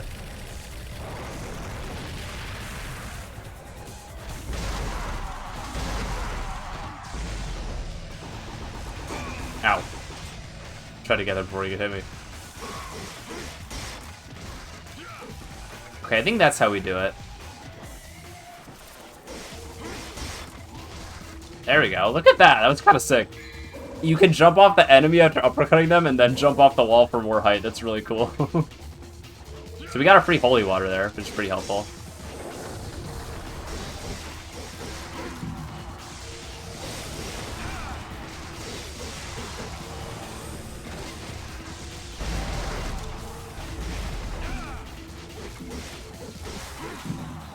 Grenade launcher, good for knocking guys over. Again, you can't shoot in the air, which is the one big downside.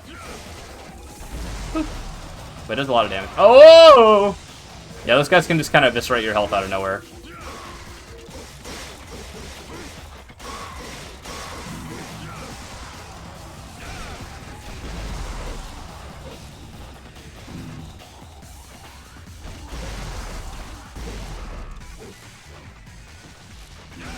There we go.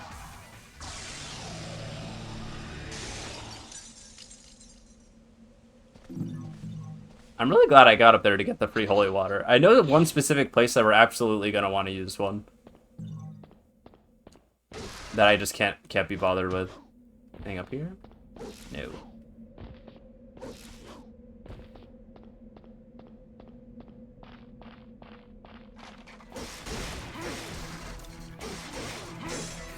Oh, whoops.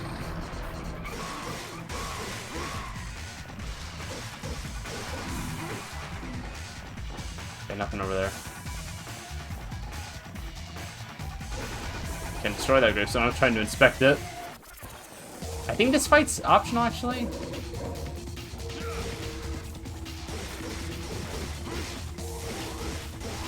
As long as we keep those guys in the air, they can't deflect us like they were doing on the ground, so keep that in mind. Like that. If they do, just jump away.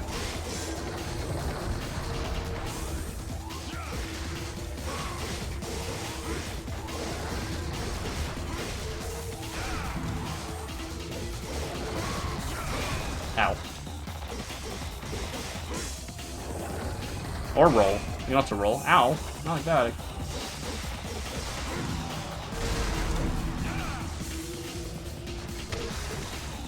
I think this door just...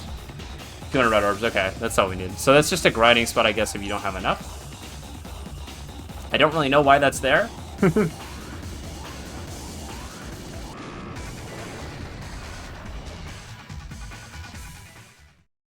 Hooray, stage clear. That was a long one. Yeah, I was gonna say, I think I took a long time on that. I did not really remember where to go. Oh, we'll do a little save though. It's been a minute. So we can come out of the Labyrinth Canyon alive. We can buy upgrades for Ifrit now. Transparently seen in form of Magma Uppercut, Kick 13, Powerful Flaming Roundhouse Kick. This makes our jump and attack. Powerful from the Fist. I think that one is useful in certain situations. And Inferno is a little bit niche, but it is pretty cool. It's also very expensive, so we're not going to worry about that. I do really want Vortex level 2, though, so I'm going to hold off on buying anything for Ifrit until we have some more points. Canyon of Mist. So I think this is the Lost Woods from Zelda.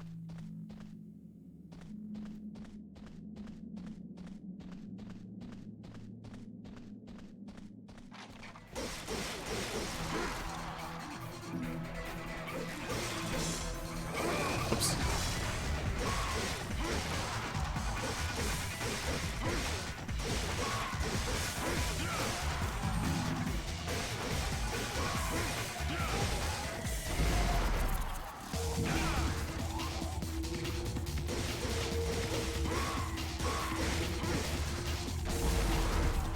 There we go.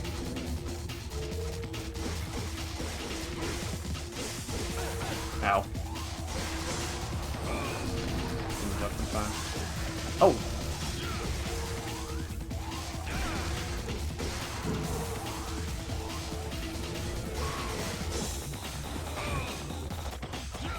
Nope, don't do that.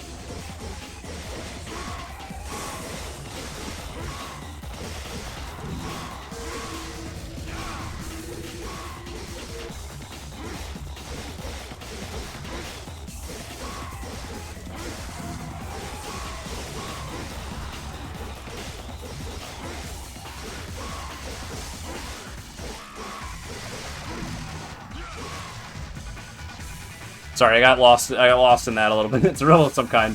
Valley of the Mist. One must choose the right path. Tend to the lost land. Only those who protect the weak.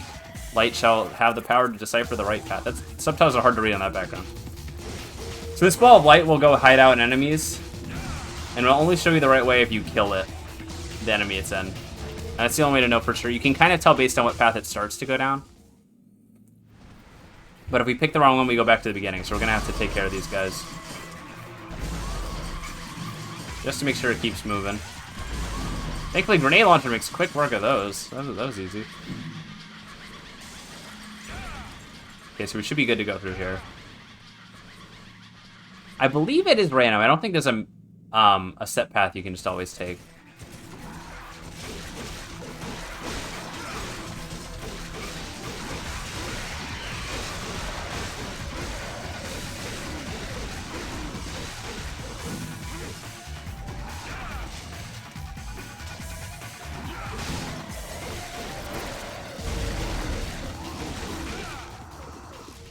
No sweat. No sweat. So enemies have a little bit more health, but not too bad. Looks like it was left path all 3 times. How about that?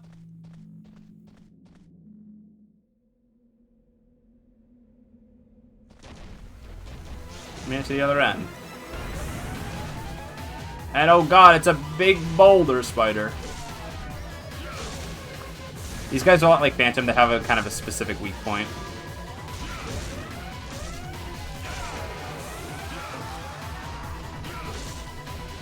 Don't have to fight it. We could just like run away, but I'll kill it. There we go.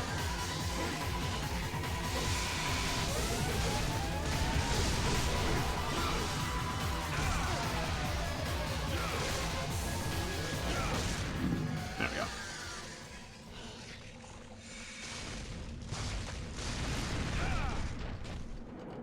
Oh, we did actually have to fight those ones. Okay. I'm glad we bothered. Another free item over here. Another holy water. Okay, so we have two. It's good to keep in mind. Statue must have also been a statue of some goddess. Statue of a water goddess. Wind and rain has weathered it. Poor thing. Poor statue. Dante's really into the preservation of history. Look at him. Beautiful, beautiful PS2 man. Oh! Look at me. Holy shit, why did we get so much points for that? That's awesome. I'm definitely saving that. I'm not even concerned about the fact we've only done one secret mission. We're doing great. Offer the chalice and open up the path. Okay, but first I'm gonna get Vortex level 2. Keep attacking as long as the magic gaze lasts. Really good. So you can hold the button to keep flying into guys, doing a lot of damage. It's very useful. I'm gonna get let's grab kick 13 for Ifrit. Just does a big kick.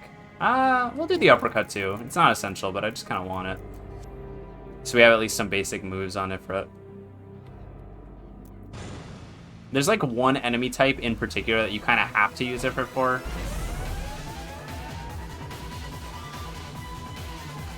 Oh, there's a blue orb in there.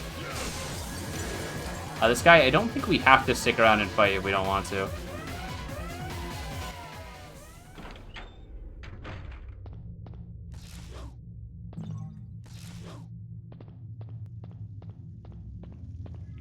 It's a gold statue, and it looks like something was placed here. Okay.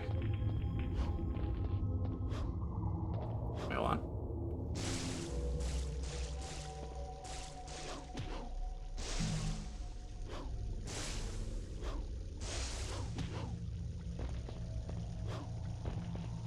Oh, that's the chalice. Cup on the base protected by powerful light. Prove yourself worthy with the sign. We don't have the sign yet.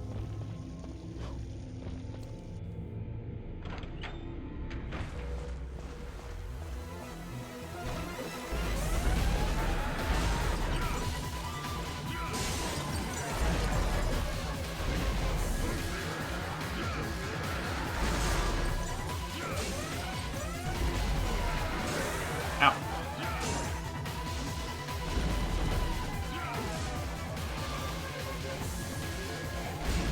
See the little platform he's putting down? If you step on them, you get put in a very annoying attack, so watch out for those. He's doing it. Ow.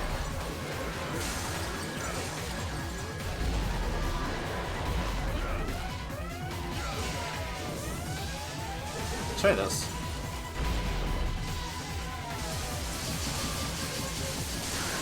There we go. Not too bad.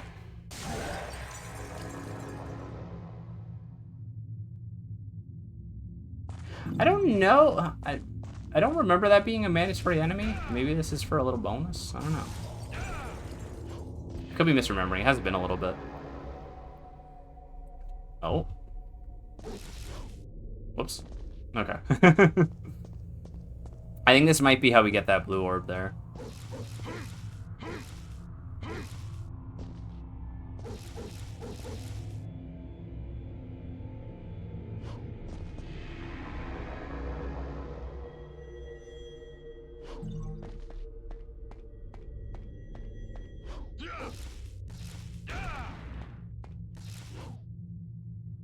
Yeah, we got a red orb.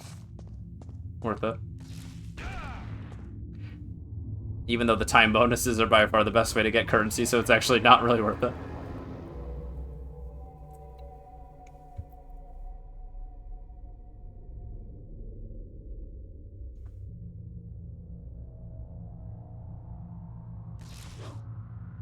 That works. There we go. Only 1 of 4. I'm hoping we're able to get at least one more upgrade before one more health upgrade before the end of the game. I get a little bit fuzzier and fuzzier on where they are the further we go. Oh, there's another one in there. I think that one we have to get from below, though. What does this say? Inscription. Those without the sign are not worthy to possess the chalice. Walk the dark path towards the light of sorrow. The sign is confined in the cave of doom.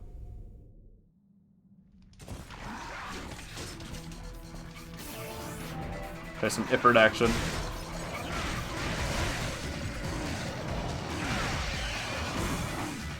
There you go. Definitely good for damage.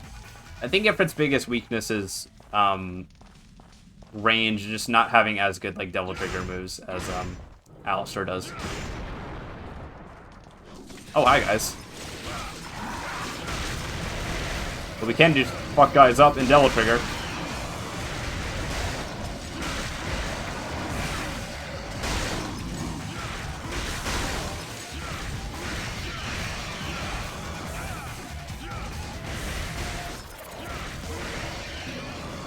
Oh, we get a blue orb for that? Shit. I didn't even know that.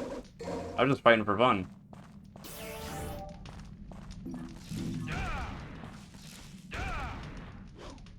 I'm glad I bothered. Devil Trigger is very strong in this game. On normal mode, you can kind of equip it and then just go crazy. Oh, we got a brain. Sign of Chastity. A taxidermic organ coated by crystal. Maybe it's not a brain. Within it is the sign of chastity. That's necessary for researching the chalice.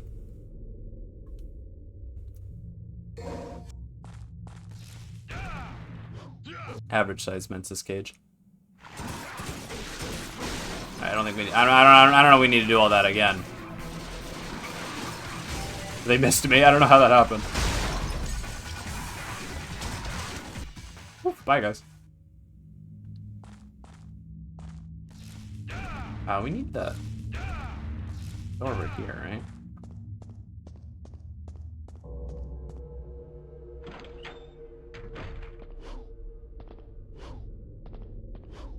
Oh my god. He's just jumped out.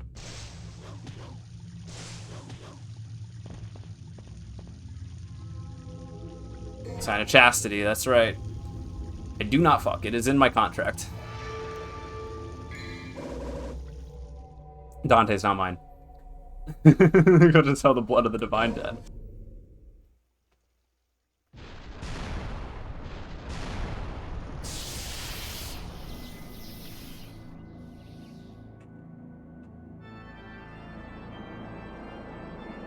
I love my chalice. He's back, baby. Round 2.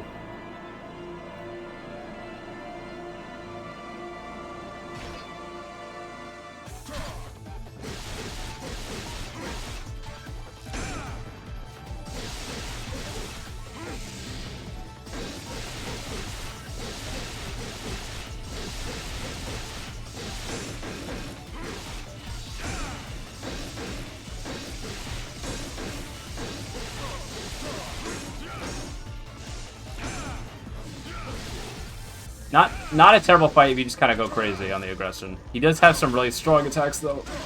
Like that.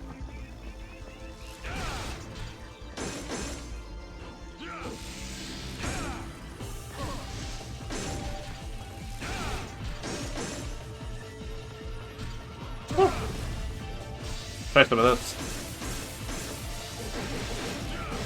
Oh, we are behind him with that. That's kind of cool.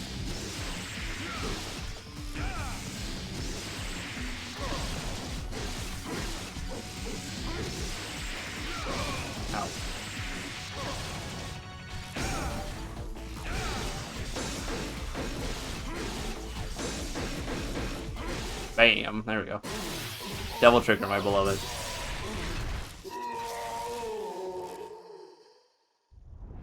Second time was a little bit more in our favor. It kind of kicked our ass in the last fight.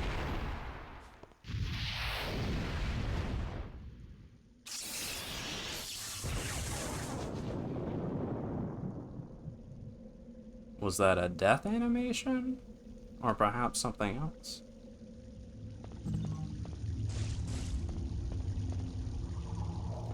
already got the chalice. Time to move on. It's time to move on, Dante. Forget about the chalice.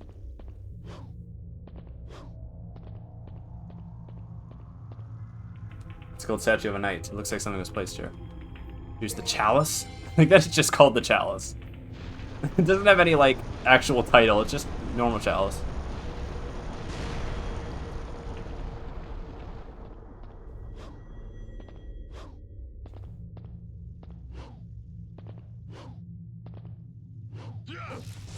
Okay, we figured it out.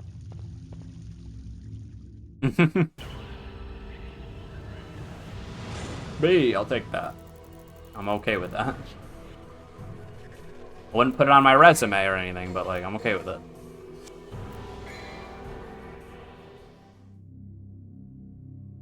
Go to the deck and head to the captain's cabin. That's right, pirate level time. I think I want... I'll hold on to my red orbs for now. I think we want more Devil Trigger, if anything. That's right, gang. Underwater controls. It's time for the game to fall apart a little bit. Swim. Change directions. Okay.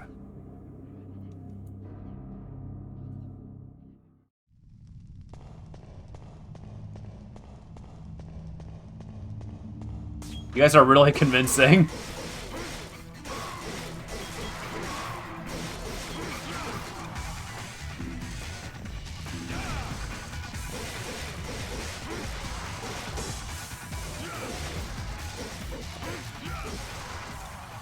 Very convincing at hiding. I'll think about this thing.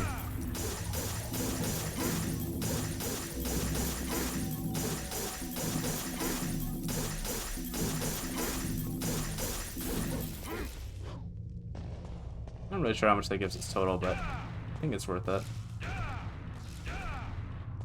There's an underground river. It's a huge anchor. Despite its size, it's well decorated. Impressive. Alright, gang, you ready? There's a couple red orbs in there letting us know. It's water level time. That's right. We're in first person.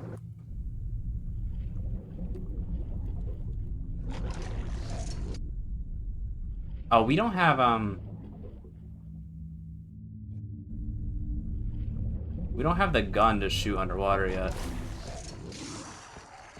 Nothing in the treasure box except sea cells. Aw, we found pirate treasure and it's just shells.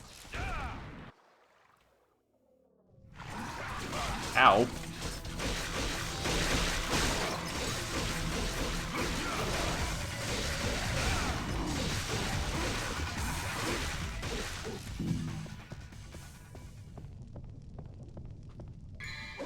There we go. Needle gun. The only weapon that can be used underwater. We got our special underwater weapon.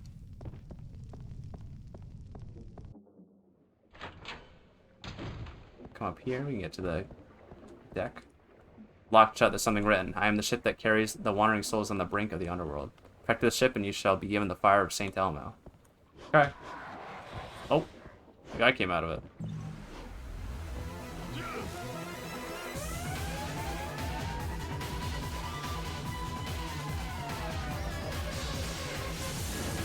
Oh.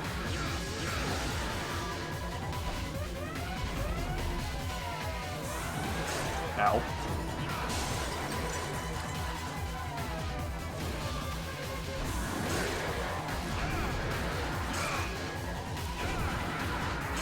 It's going horribly.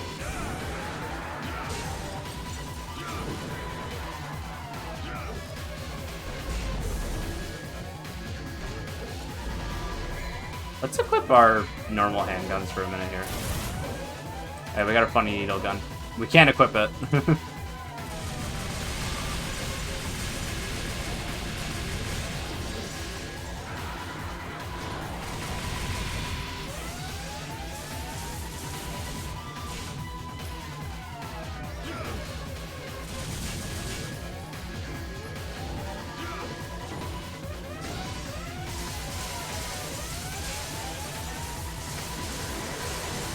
I usually have pretty good success with that air raid move for... Ow. We're wheeling down these guys' HP bars.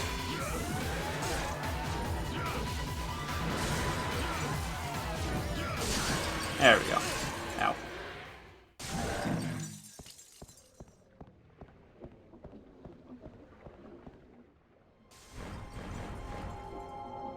Yay, fire. And we're on the move.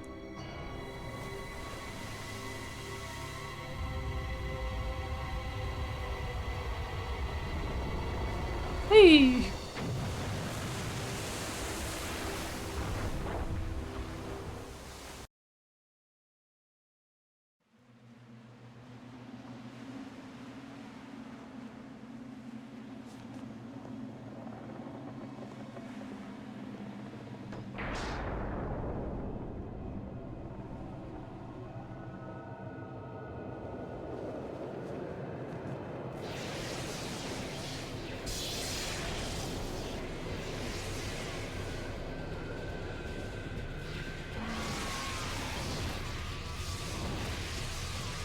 Alright, so I think this fight is where we're going to use one of our holy waters, because this is kind of an infamously annoying fight.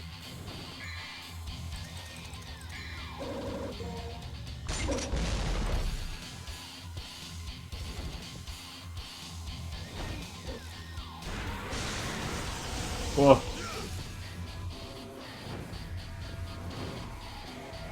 That projectile attack's pretty neat. So that thing's like kind of tethered to us, and it's gonna keep trying to hit us until it goes away.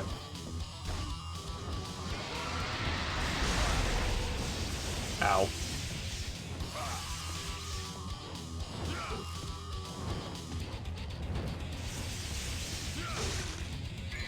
Okay, equipped. I'm actually gonna go back to these.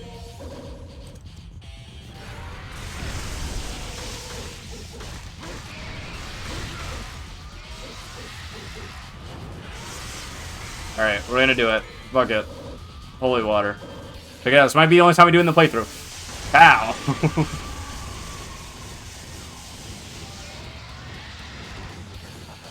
Check out the rest of his HP bar so we don't have to worry about it.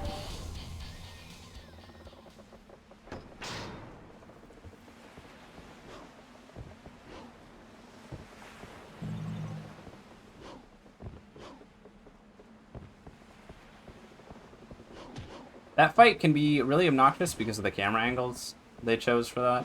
A lot of the time he's kind of attacking you from off screen. It's not one of this game's finest, I would say.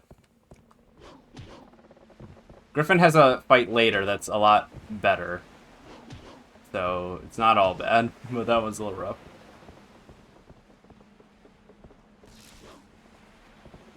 Whee!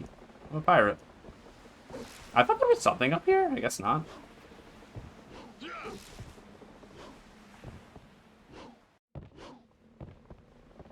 Just kind of that for no reason, I suppose. So it's gonna hurt our rank a little bit that we used the holy water. We probably would have gotten a B otherwise, but that's alright. I'm just glad that we got through it.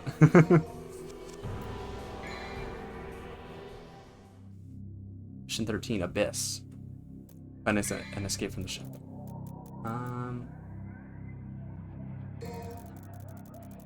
Guess we do enough. Okay, I'm gonna do a purple orb and a blue orb.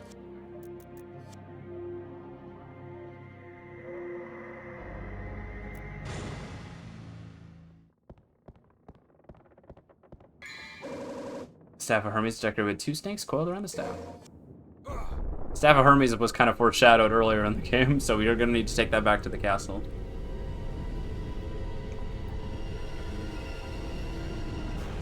Ooh.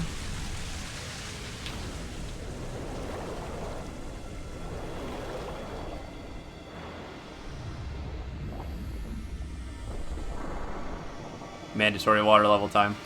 Oh no! Is this part under timeline? I don't remember. Thankfully not. There's the captain.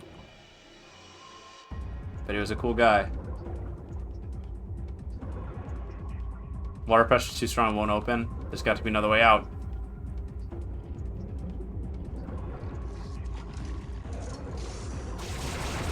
Oh, let's watch out for that. Okay, so we basically just kind of hold down the lock-on button and mash the shoot button.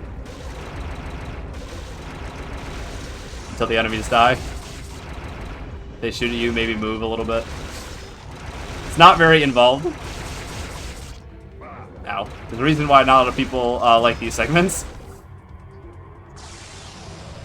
I know there's a secret mission in here. I'm not sure if I already skipped it. It's kind of an obnoxious one, but I kind of want to do it anyway. For the orb. Oh, there's an orb there. Ow, ow, ow, ow, ow, ow. I can't see anything. Help.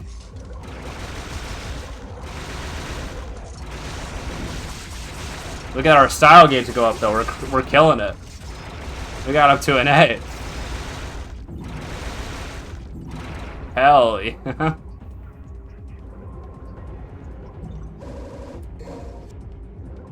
Lord fragment there for us.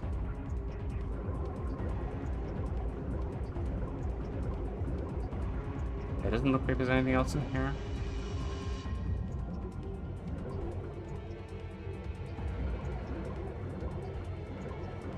I'm gonna try this door real quick. Okay, it's not gonna open. That's where we came in from, so I'm not gonna go through there.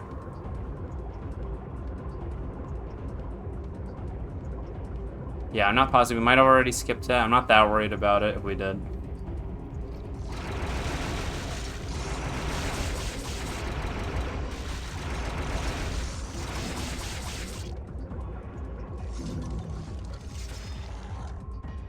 Oh. Oh, I guess I went through a door. I didn't even realize I did.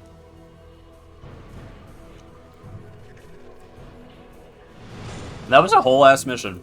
Some of them are very short.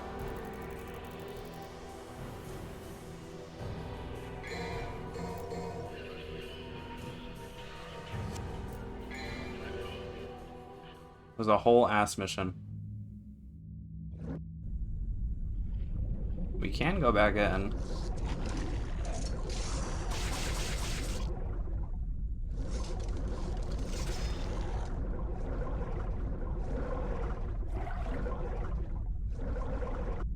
Asshole mission, indeed. What I'm saying. Yeah, I think we were already in this room. Yeah, we were, okay. I think so, I think that's something. That's the way. Ow, is there any other doors in here? Ow. I don't see any other doors, I think we're just gonna cruise on. I'm okay. The secret mission is literally just like kill 8 enemies with the underwater controls. It's not like really, we're not missing anything groundbreaking. Oh, I don't want to miss this guy though. I forgot how many of these they make really easy to obtain. As long as you're paying like the slightest bit of attention.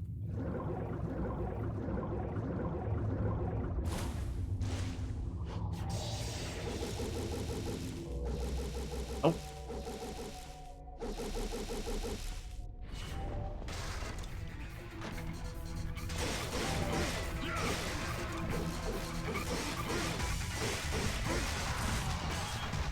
There's treasure here.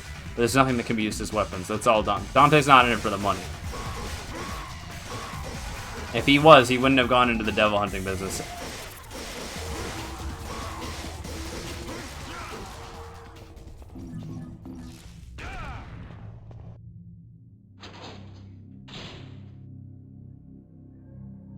Deep darkness and towering mountains. Get to the surface and head for the Colosseum. I'm not gonna bother with a blue orb, I think. I don't want air hike more than anything else. Maybe meteor. Well, this could be useful. I think this might be useful in the fight we're about to do. I'm not sure though. I think I'm good with what I got.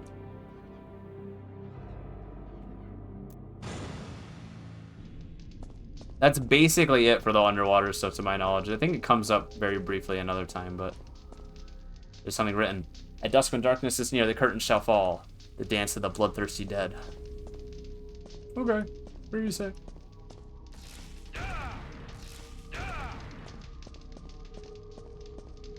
Iron fence is blocking the way.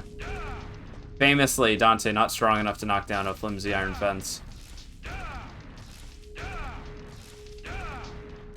Duh! Duh! Ow. Oops. I got a little overzealous with it. Something written. The resonating emblem shall undo the seal of the shield. Small shield. The emblem is the same shape as those of the ceiling doors of the Colosseum. Just be a lever of some sort. Should I turn the lever? Yes.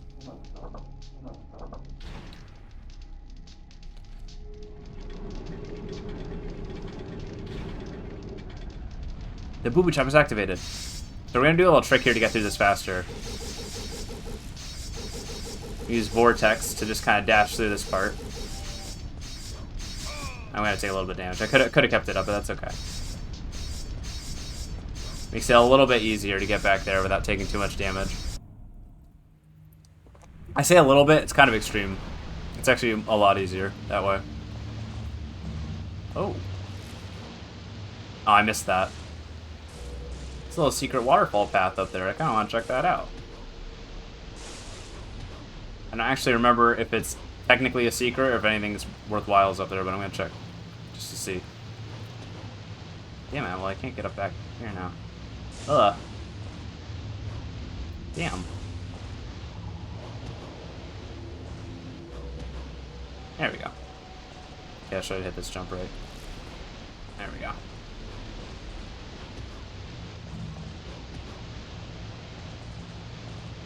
No, it looks like a yellow orb. Might be. I don't think we're going to need as many as we've gotten, but it's still not a bad item to pick up. Oh, and there is another holy water in here.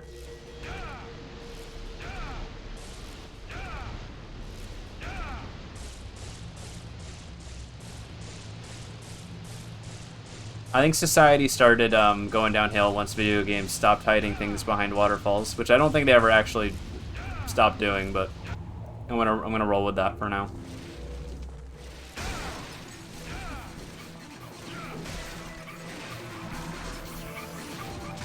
I'm gonna kick this guy's ass. Ow.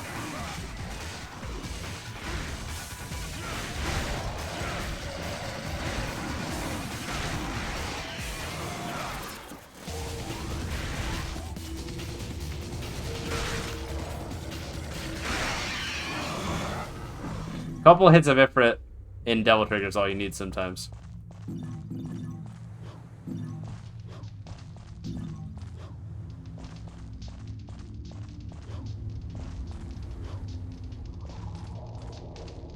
I think we just need to go this way. I'm not sure what that other door is.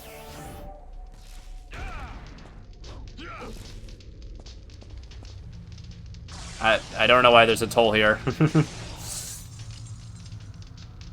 Whatever.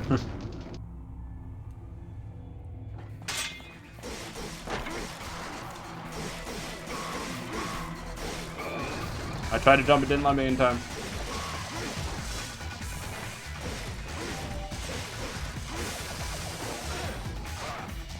I'm in a bad spot here, hold on.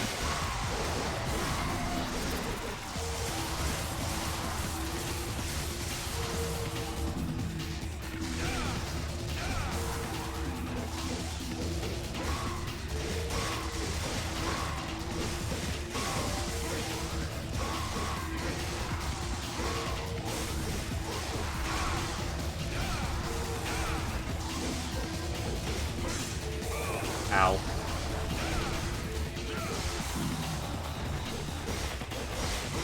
I'm getting lost. I don't need to do this. I'm seeing red.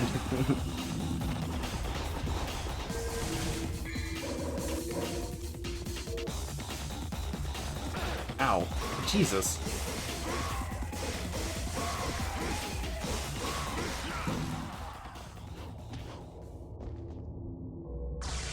Oh, 100 red orbs. Jesus, they're bleeding me dry.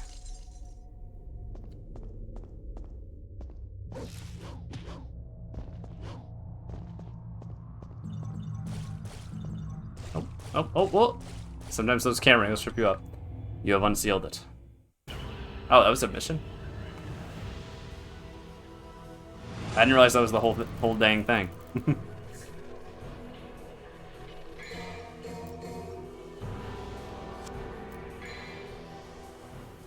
We're gonna get that secret mission count up to at least 2, I promise.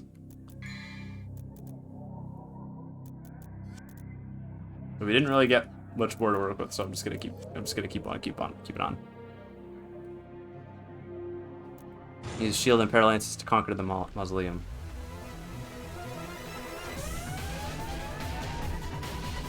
Alright, so we're back in this little hub area. I'm not gonna bother with you.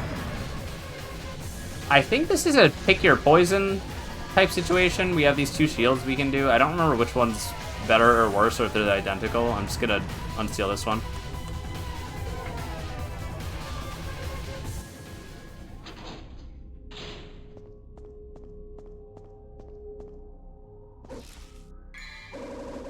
Luminite, a mysterious stone that shines in the dark. An ordinary stone that exists in the underworld has somehow, over time, gained different properties in the human world. Curious. So we have a little glow light now.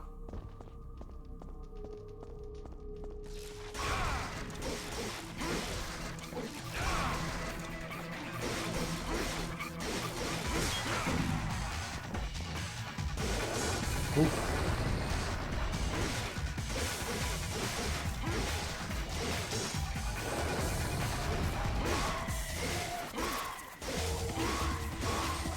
Ow.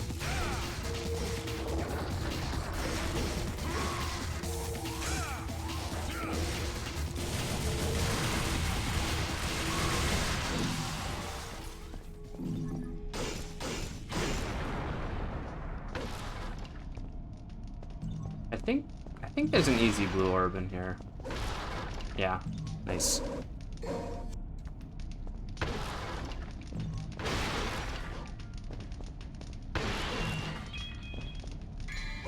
Oh, and a holy water.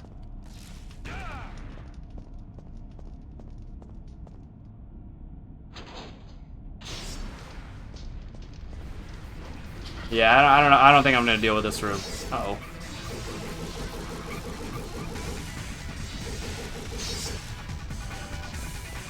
There we go. Ow! Sent me flying. Get me out of this poison wasteland. Can I jump out the other end? No.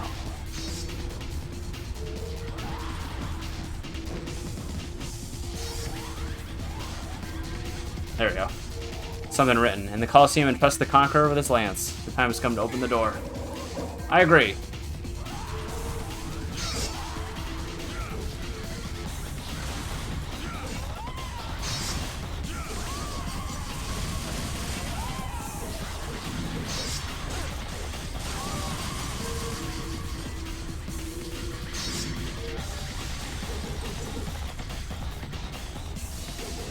Flying the fuck out of here. Okay, well, maybe not that. Maybe not all the way out of here. Whew. Ow. The spikes are retracting. How are they hurting me? This game is not... I've never played a video game. Explain this to me, please. I don't know what hitbox is. I'm very frustrated about it.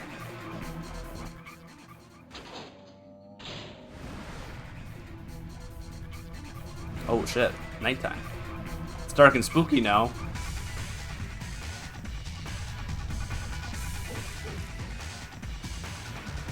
Is this the way to the Colosseum?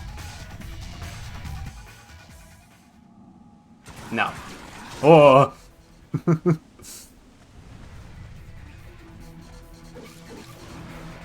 Is this the way to the Colosseum?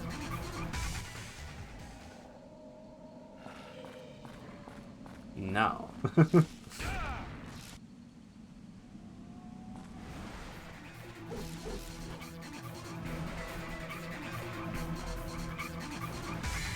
Can we use the grenade launcher to get some more double trigger here?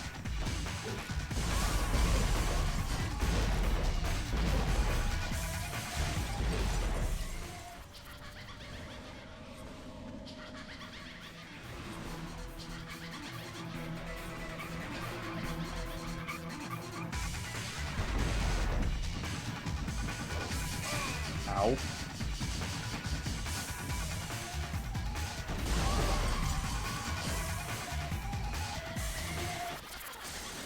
Yeah, some more health doesn't hurt. There we go.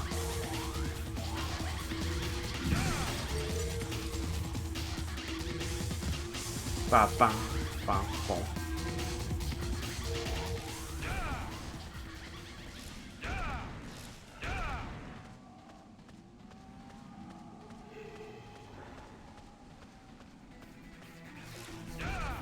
I'm confusing myself.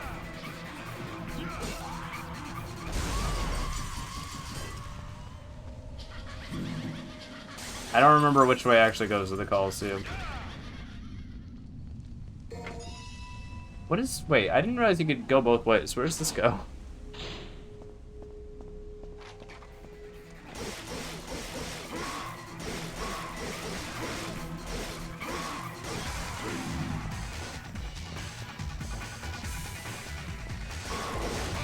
Oh, okay.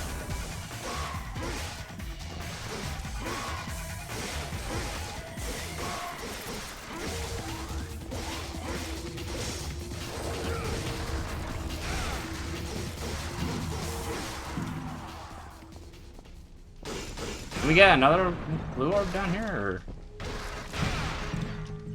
Alright, we can get a yellow orb. I don't think it was worth coming down here. I'm just curious. I didn't realize you could go both ways.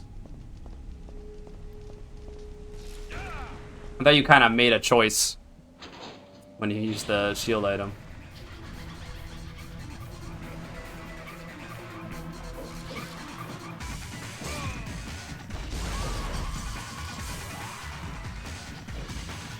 Ooh, okay.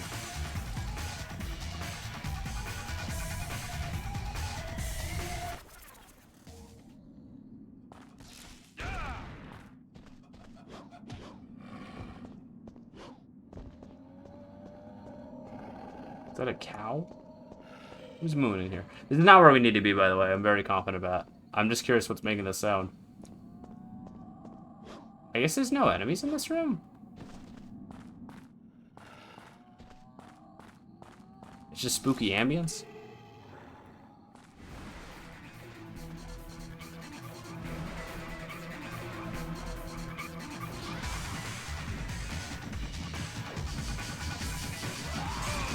Oh, the lance door. Oh my god. And no wonder. I couldn't fucking remember what I was doing. There we go. That was a silly little waste of time.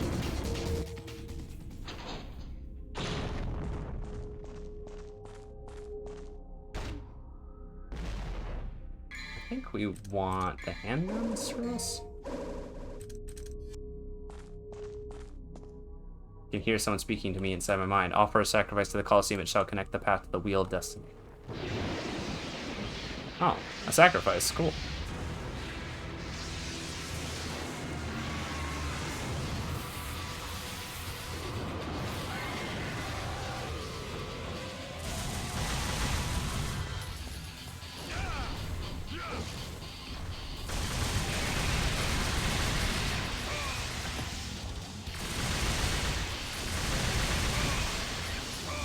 Ow. Ow.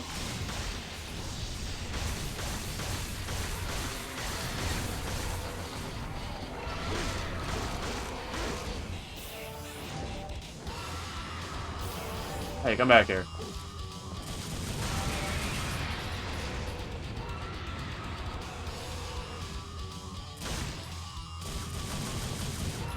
So we can use these platforms to try to get higher up. I don't really know if it's... Oh, okay. That works. I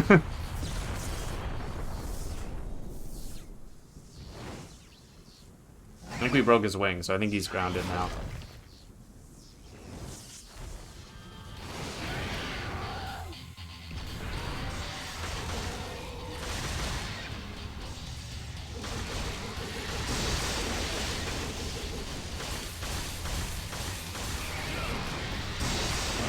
Ow.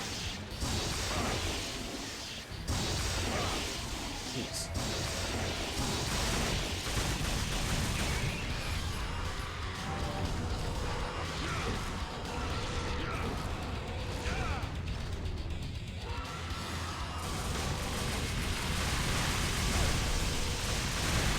This is one of those bosses where trying to fight him other than using like Devil Trigger projectiles can get really dicey.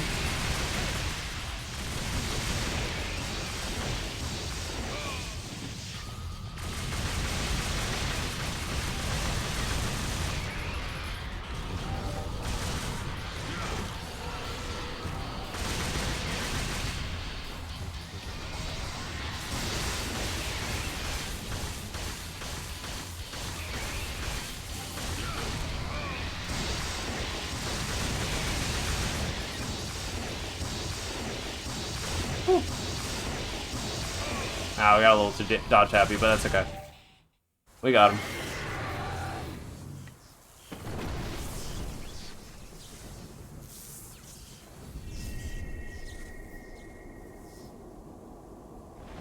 Oh, he's going to heaven. Never mind.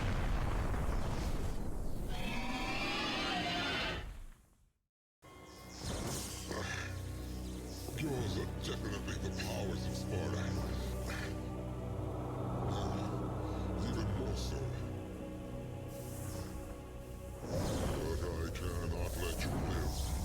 I serve my master Mundus. You can't fight with that wound.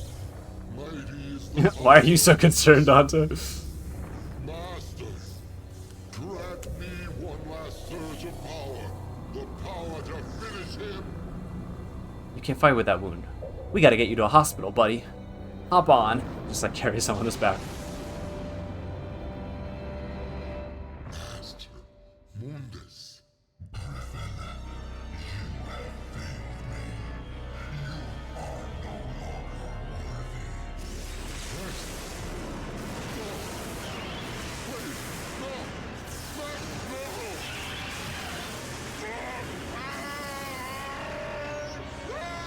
Oh god, flashing lights warning. Sorry for the delay on that. I didn't realize it got that bad there. Ooh.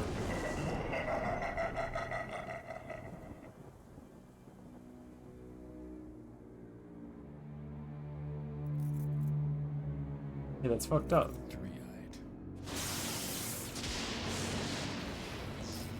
Why, Trish? Apparently you're in this game. You beat him. Maybe it was too easy for you. Mundus.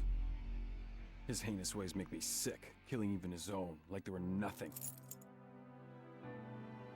He's the one that took the life of my mother, my brother, Shirley.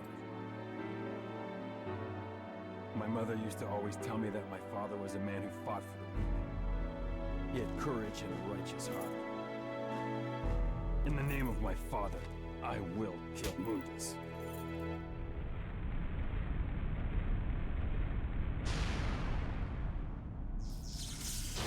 Nope, bye.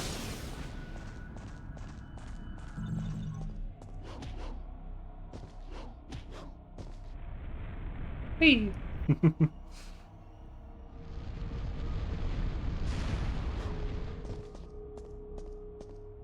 Something written. Oh my god, it's a skeleton!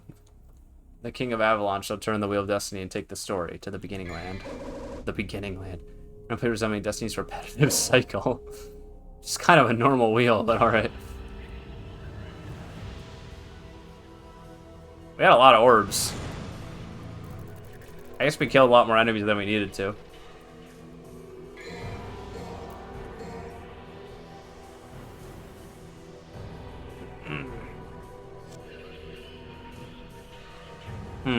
I'm trying to think what to do. I think we're like 2/3 of the way through the game. I'm kind of debating if I should just try to finish it in one stream. I feel like if I go any farther, there won't be really much else to stream next time.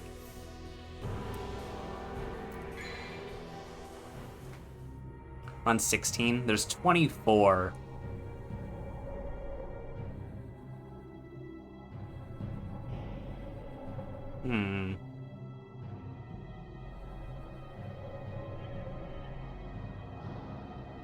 I'm thinking, doing a little thinking.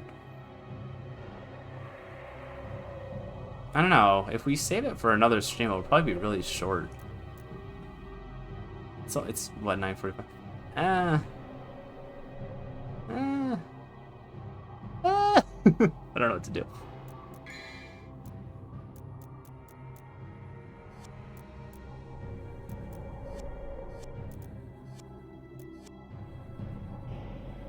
Nightmare of Darkness is the next mission. That sounds pretty hardcore. How much longer you got? Honestly, oh, we got a health upgrade. Look, we got a mini little health bar too. Stacking up health. I honestly think 2 more hours of gameplay, like, and that's like highballing it, honestly.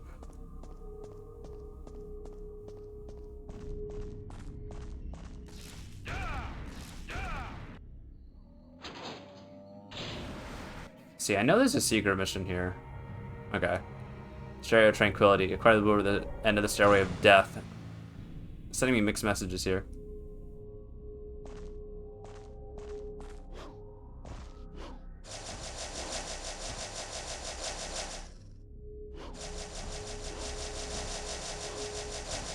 I got.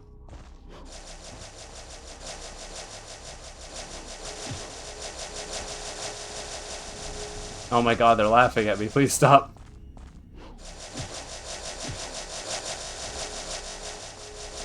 I think the best way to do this one is to just kind of go for it.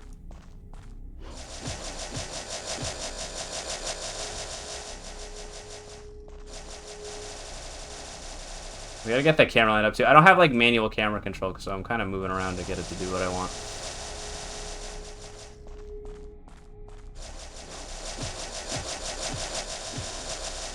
Almost.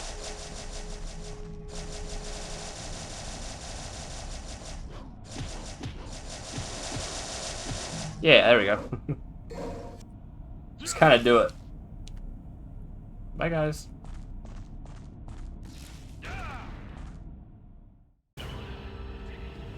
There we go. We did at least 2 secret missions.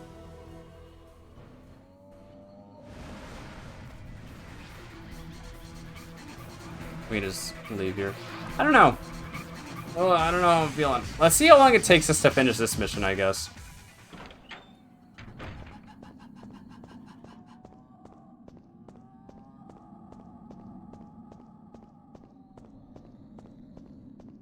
Yeah, a little quirk of this game too is that it definitely lets you, if you want to, like kind of pick a direction and get lost. A lot of the paths aren't like that long though, so it's not like that. It's not that egregious. You could definitely end up in like the wrong side though, because a lot of the game is accessible at once. This is like us getting our access back into the castle.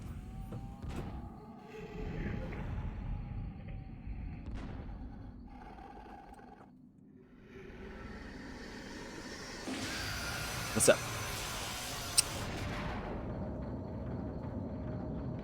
I came in for her. Came in for both of you. Mm-hmm. Someone up there, I don't remember.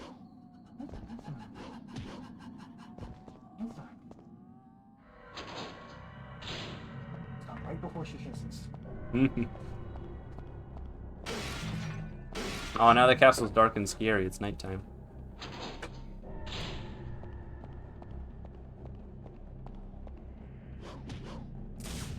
Oh.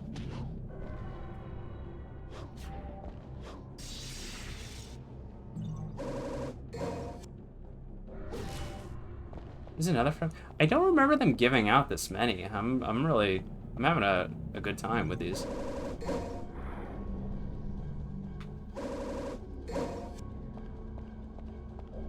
I guess the health increases are pretty small, so that makes enough sense.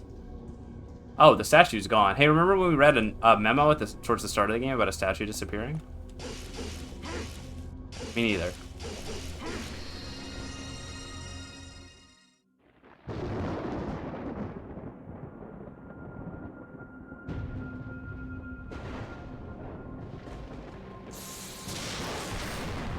Oh my god, the humanity.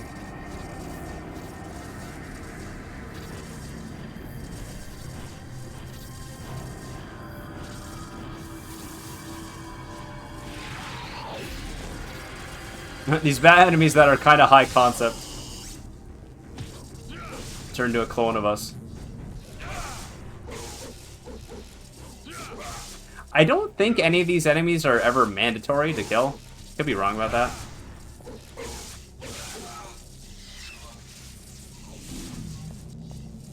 Okay, that one. It seems like that one was.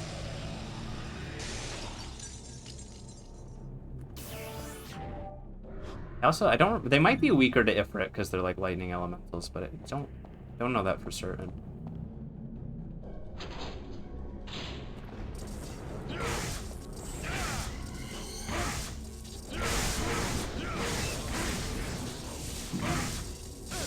Oh, oh, he's got a sword.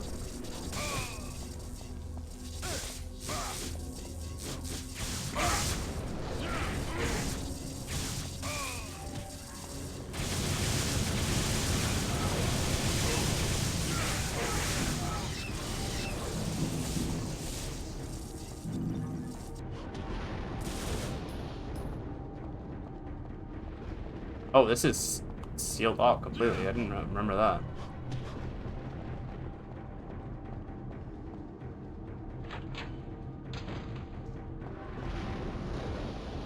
Zero is trying to painting.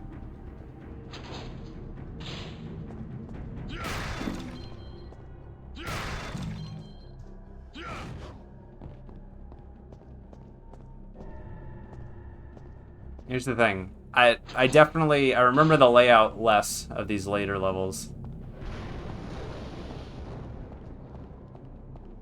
Not so much layout, but even just remembering like where you're supposed to go.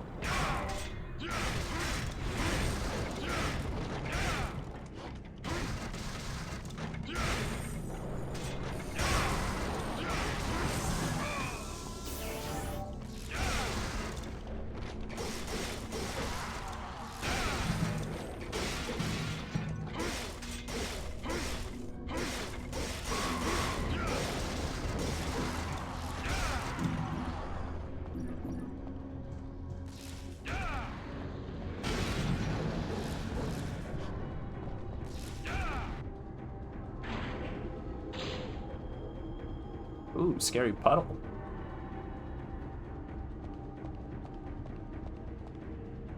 There's a strong surge of evil coming from the puddle of water. There's a voice in my head saying something. One who knocks on the gate to the underworld shall borrow the strength of the blue stone. Oh. It's Goop. Someone call Gwyneth Paltrow. Her monster is out of its cage. Ah! Oh. Nope. I didn't actually expect this to happen, especially not right away, but... Oh, here, hold on.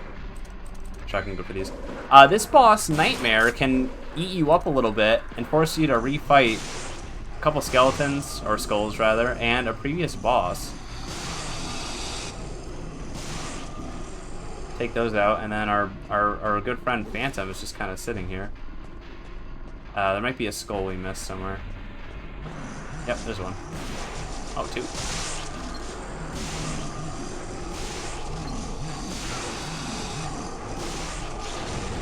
There he is.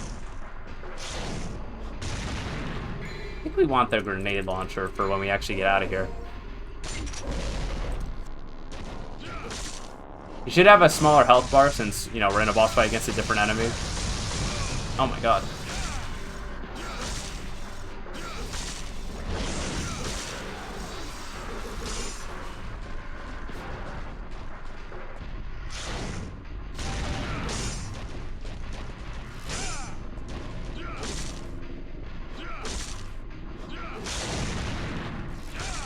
There we go.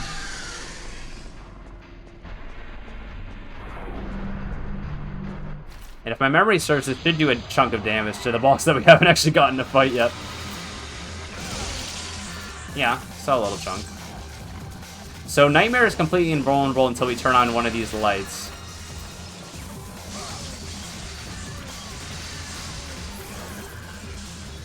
Have to do some dodging. Oh. Oh god.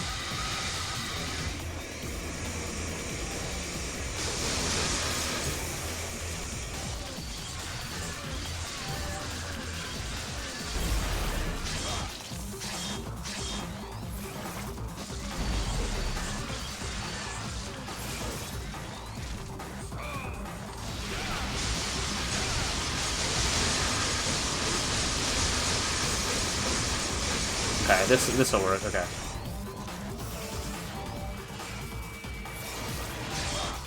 Ow. A lot of its attacks are really fast, you kinda gotta know what's coming.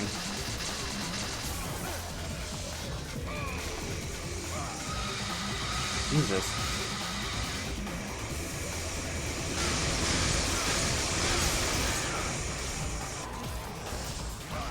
Oh. I was not ready for this fight. Let's use this Vital Star we've had since the beginning of the game. I don't want to die. A lot of the time when I heal in these kinds of situations, I end up not taking any more damage, but I'm not going to risk it.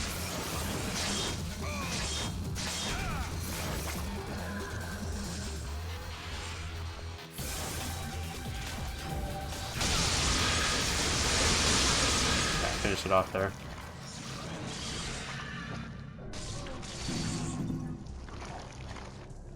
Could have gone better. Not angry.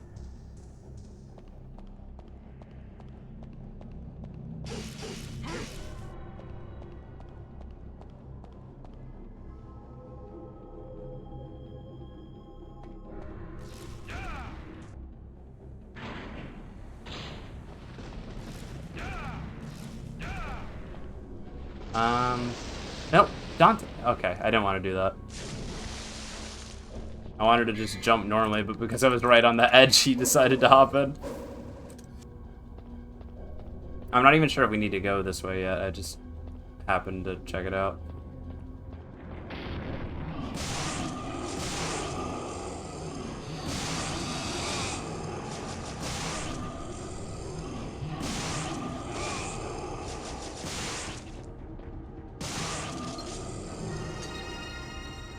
Weird little quirk about Devil May Cry 1, I think is only true for this game, is that if you're not locked on and you're standing on the ground, Dante won't shoot his gun at all. It's a little odd. Here we go. Okay, we didn't need to come this way.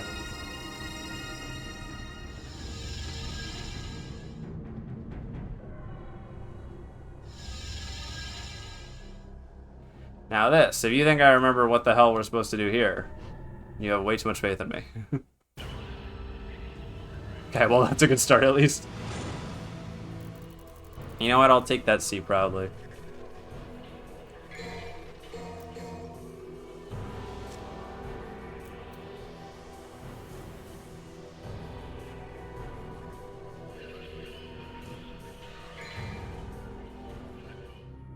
How am I feeling?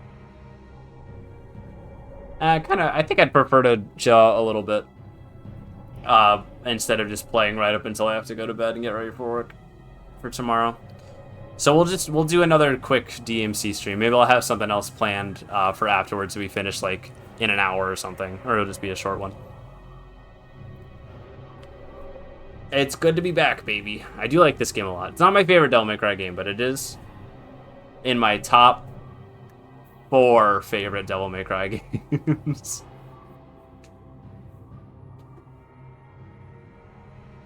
And it sounds like an insult, but counting the reboot, there's only 6, and one of those games is DMC 2, but 3 of those games are DMC 3, 4, and 5. So when you think about it, it's actually high honors to be top 4. Are you gonna stream DMC? I kind of want to. My only thing is, so that game notoriously had a special edition re-release that rebalanced a lot of the game and addressed a lot of the worst aspects of the original release. And that version of the game is the version I played, but it's console only. For some reason, they never released the special edition for PC. I don't know if the game was just a financial flop, and so they didn't opt to do it. So if I did stream that game, I would have to set up the PlayStation, I think, because I would rather play the version that I played that has a lot of enhancements and is just kind of better in general. I actually don't hate that game. You would think as like a hardcore DMC fan, I would hate it. I hate a lot of choices they made, but like I think the core gameplay loop of that game is a lot of fun. So I actually don't dislike that game. I'll play it at some point. It says a lot about society. It does, it's true. I would much rather, I'll say this, I would personally much rather play the reboot game over Devil May Cry 2. Which isn't like a super unpopular opinion, but like if I had to rank the DMC games from favorite to least favorite, I would probably say 3, 5, 4, 1, reboot 2. And honestly, this game and the reboot, this might also sound blasphemous, aren't that far apart for me in terms of like how much I like them. They are extremely different games, to be fair. DMC 1 and Devil May Cry Reboot don't have a lot in common other than you kill like demons with a sword. That's kind of like it. and they star a main character named Dante. Like, it has a lot more in common with, like, the later games like 3 and 4 than it does the first game. This one's pretty unique. This and DMC 2 kind of feel like a little bit of a different era for DMC, because after 3 and beyond, it really, like, finds its, like, stylish action groove and kind of becomes, like, the definitive, like, action game experience. This game is very high quality, though, as well. Anyway, that's my 2 cents. But I'm going to go ahead and end stream. I'm not going to bother doing the whole rating process because of how weird the stream setup is, and I would end up doing something I don't want to do. So I'm just gonna do mission start here, save. I think I already saved, but I'm gonna do it again just in case. It's the wrong menu.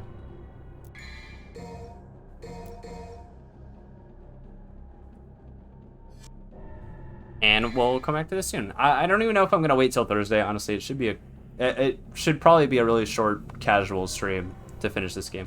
I also didn't rant about everything I wanted to about the Netflix show because it just didn't feel like a good time came up.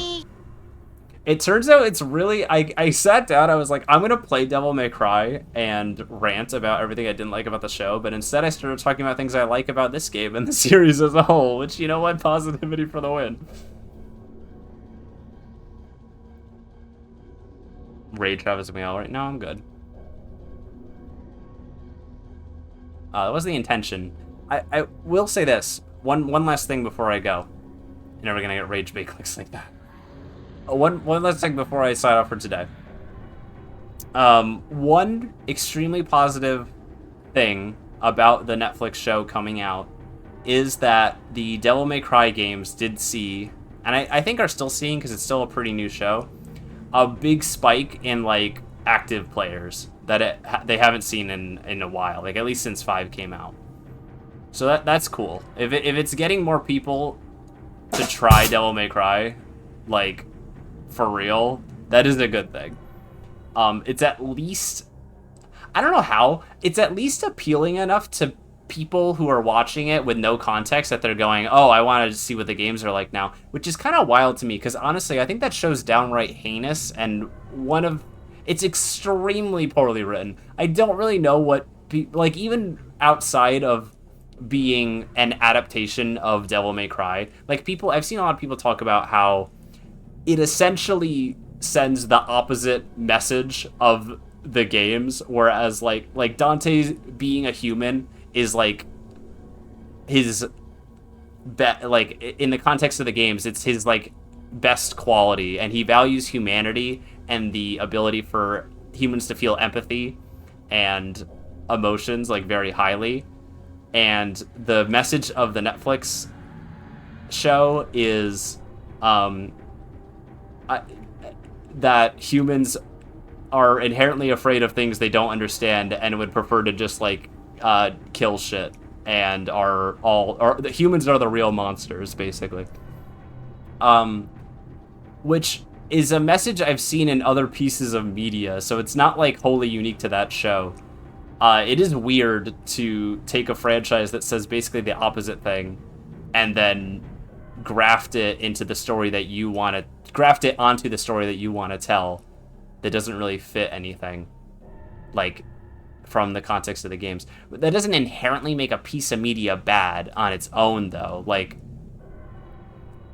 I think that's the argument a lot of people have used against. I haven't seen this movie in a long time, and we're gonna watch it again soon, I think, as a group. But, like, it's the thing people say about, like, The Last Jedi is that, like, a long-term Star. It kind of makes a lot of long-term Star Wars fans angry because of how it portrays, like, legacy characters like Luke, and, like, gives people more to chew on. That's a little bit, like, out of left field. And I don't think that's necessarily on its own a good reason to dislike something. I agree. I actually really like how he's handled in that movie. But that's kind of not here nor there. It's just that the actual story that is written in the show is so bad, and the tone does not match the intensity of the themes and topics that the show is trying to address. It's only 8 episodes long, and it does not use that time well. The characters are extremely shallow and unlikable. And I know likability is like a big subjective thing too, but like there's existing versions of the same characters that are done a lot better. We'll do this post Star Wars wrap-up podcast. We should. Maybe that'll happen when we're playing the Dark Souls games, which I want to get to soon. Does the menu change depending on which like weapon you have equipped? Because I have Alistair equipped and it's like lightning. Whoa, that's really cool. It actually does. It's a flame effect now. I didn't know that. I don't think I ever acknowledged that in my brain before. And if you equip Force Edge, it's probably just like, yeah, it doesn't have an elemental thing. That's really cool. Look at this like pre-rendered, like the effects on the menu are like pre-rendered. That's such an old game thing.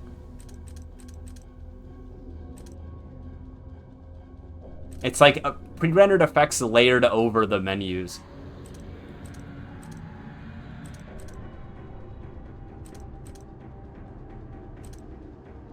I forgot there's a map.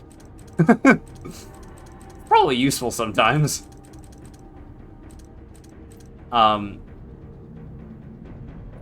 Yeah, it does the writing. Okay, all right. One thing I'll say. A lot of it, the thing is, it's kind of an adaptation, loosely an adaptation of the story of Devil May Cry 3 specifically, because that's the first game chronologically in the timeline. So a lot of complaints I have about it, in terms of how it adapts that story, aren't really relevant yet, and there's characters from that particular story that appear in the show that obviously were not even, like, conceptualized when this first game came out. But my god, it falls into some really bad writing tropes that are like extremely amateurish and just kind of things that are so, I don't know, easy to critique that it makes me a little bit upset that the show has a lot of positive reception. It feels like the kind of show, I said this to a friend of mine, where it's more enjoyable to, I think you would get more out of it by putting on an AMV that's just like music over animation from the show than you would actually like watching and trying to engage with the story it's trying to tell. It's pretty bad. It's pretty bad. Yeah. Anyway, okay, I'm gonna end stream. I ranted a little too long about that. I don't have enough people here. I don't have enough of a captive audience to justify that. Maybe I should make a video. Ooh, maybe I should make a video. Just my idiot. Take my opinion, Jazz. Simply regurgitate what I've said here, and I'll probably talk more about it throughout this replay. At least up until 3, because 3 is the one that has most in common with the story they're trying to tell in the show.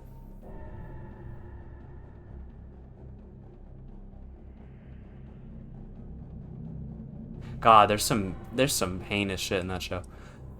Yeah, I'm really excited to replay 3. I'm kind of weirdly excited to replay 2, which is gonna wear off when we actually start playing it, because that game has a lot of problems that are unique to DMC2. Specifically. Okay, I'm clicking the stop stream button. Thank you for hanging out. Thank you for stopping by, Jess. I don't know how long you've been lurking, but I appreciate seeing you here. I'm gonna continue this soon. I think we're more than 2/3 done with the game, so we should be able to wrap it up pretty quickly in a short stream, or maybe I'll do this and then stream something else. I just got here. Oh, I'm sorry, I'm ending stream. I heard something about the demons being a metaphor for Middle Eastern people. Well, essentially, because the show is an allegory for the War on Terror, and takes place during that time canonically, and it's a really bad allegory. I'm starting to understand. I don't know if you all are familiar with the quote. I think it's a Tolkien quote where he said he disliked allegory, like full stop. And I'm understanding more and more what he meant by that with each passing day of my life. Because taking like fantasy concepts and intentionally writing like extreme world, like real world, I'm trying to think how to phrase this, like real world historical events in a fantasy setting, and like doing comparisons. This happens in like media that has like animals as like animal characters, and like they acknowledge differences between animals, and it's like a race allegory, like kind of like the Zootopia thing. Like that happens in that too, where it's just like it feels weird because you're like making comparisons where like humans are fundamentally like we're all the same, but if you're telling a story about that, but you have like a carnivore and an herbivore, they fundamentally have like different like goals to survive. I don't know, it's weird. Animal Farm is a literal story where those animals actually talked. I haven't read Animal Farm. I don't really know that much about it besides it's like a Red Scare book.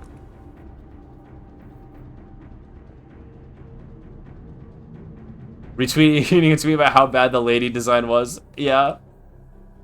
And Susie is the Trish VA. I thought that was really cool when she got cast for that.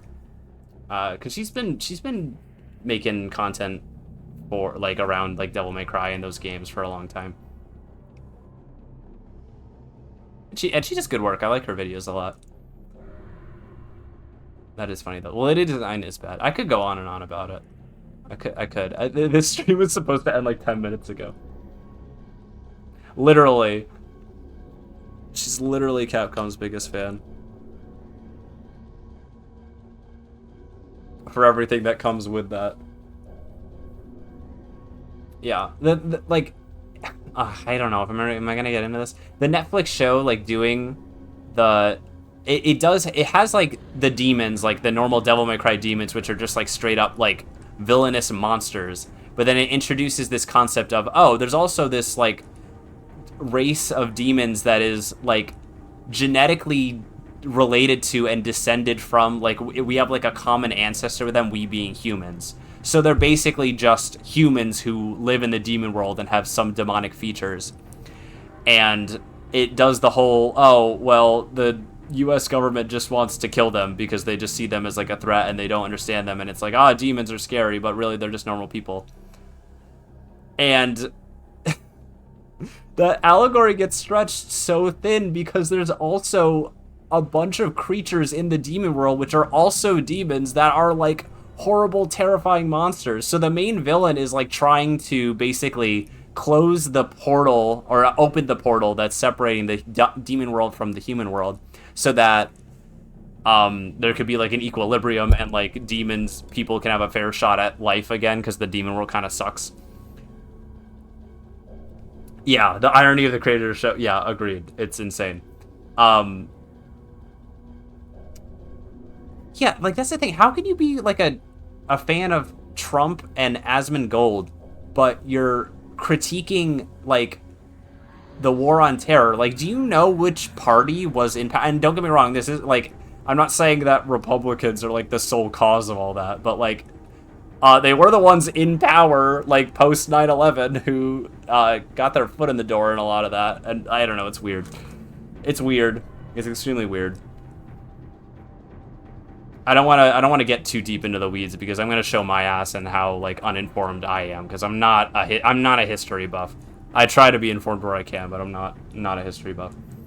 But yeah, the allegory gets stretched super thin because there's like just a bunch of actual monsters living in hell that are also like denizens of hell. Like they're people. They're not like animals. And so like those monsters would also come over, and that's like what they call out with the main antagonist intention of like bridging the two worlds together.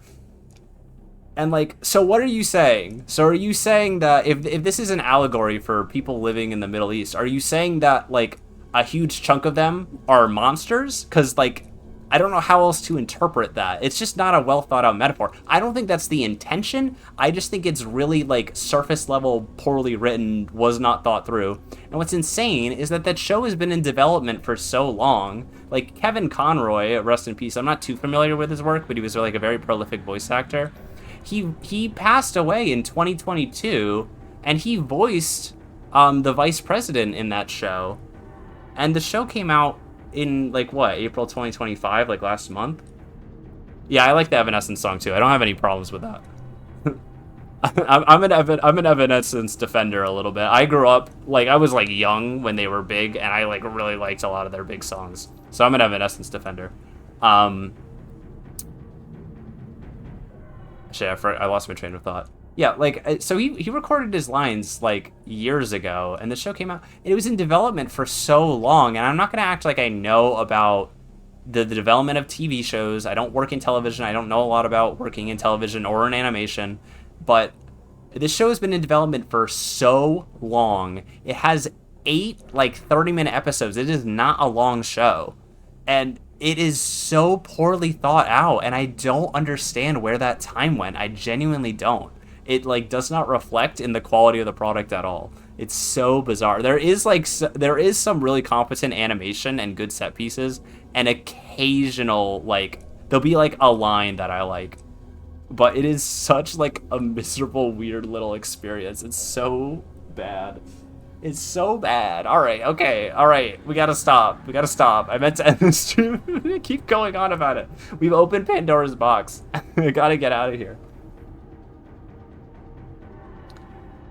I gotta like compile my thoughts proper sometime. I don't know.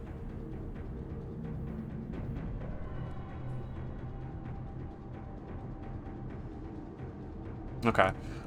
All right, I'm gonna end stream. Thank you for showing up. The show is dog. Go rest. It is dog. It is dog. It frustrates me. Again, I'm not the ambassador of like what makes a quality show. Or quality writing for that matter. I'm not the end all say all. But it kind of disappoints me that the show is getting like a lot of positive reception, because I don't know what people see in it, and that kind of worries me a little bit. Like legitimately. Anyway, okay. Cray wants to do a PlayStation show. I wasn't sure if that was a joke or not.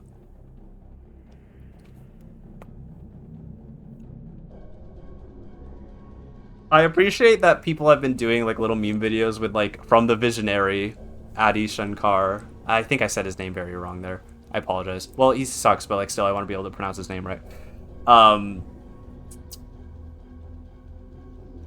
It's just like the characters just like swear every line and stuff like that. Yeah. Okay. Alright, thank you for coming out, everyone. I had a good time. I genuinely enjoyed returning to this game. We went on a tangent on the end here. And maybe I'll compile all my thoughts about the show at some point. I don't know. I intend to make some kind of video about the DMC franchise eventually, but I have no real idea for that. Anyway, alright, peace out, guys. Have a good night. I'll be back soon to finish this game up. Compilation, good one. Alright, bye-bye.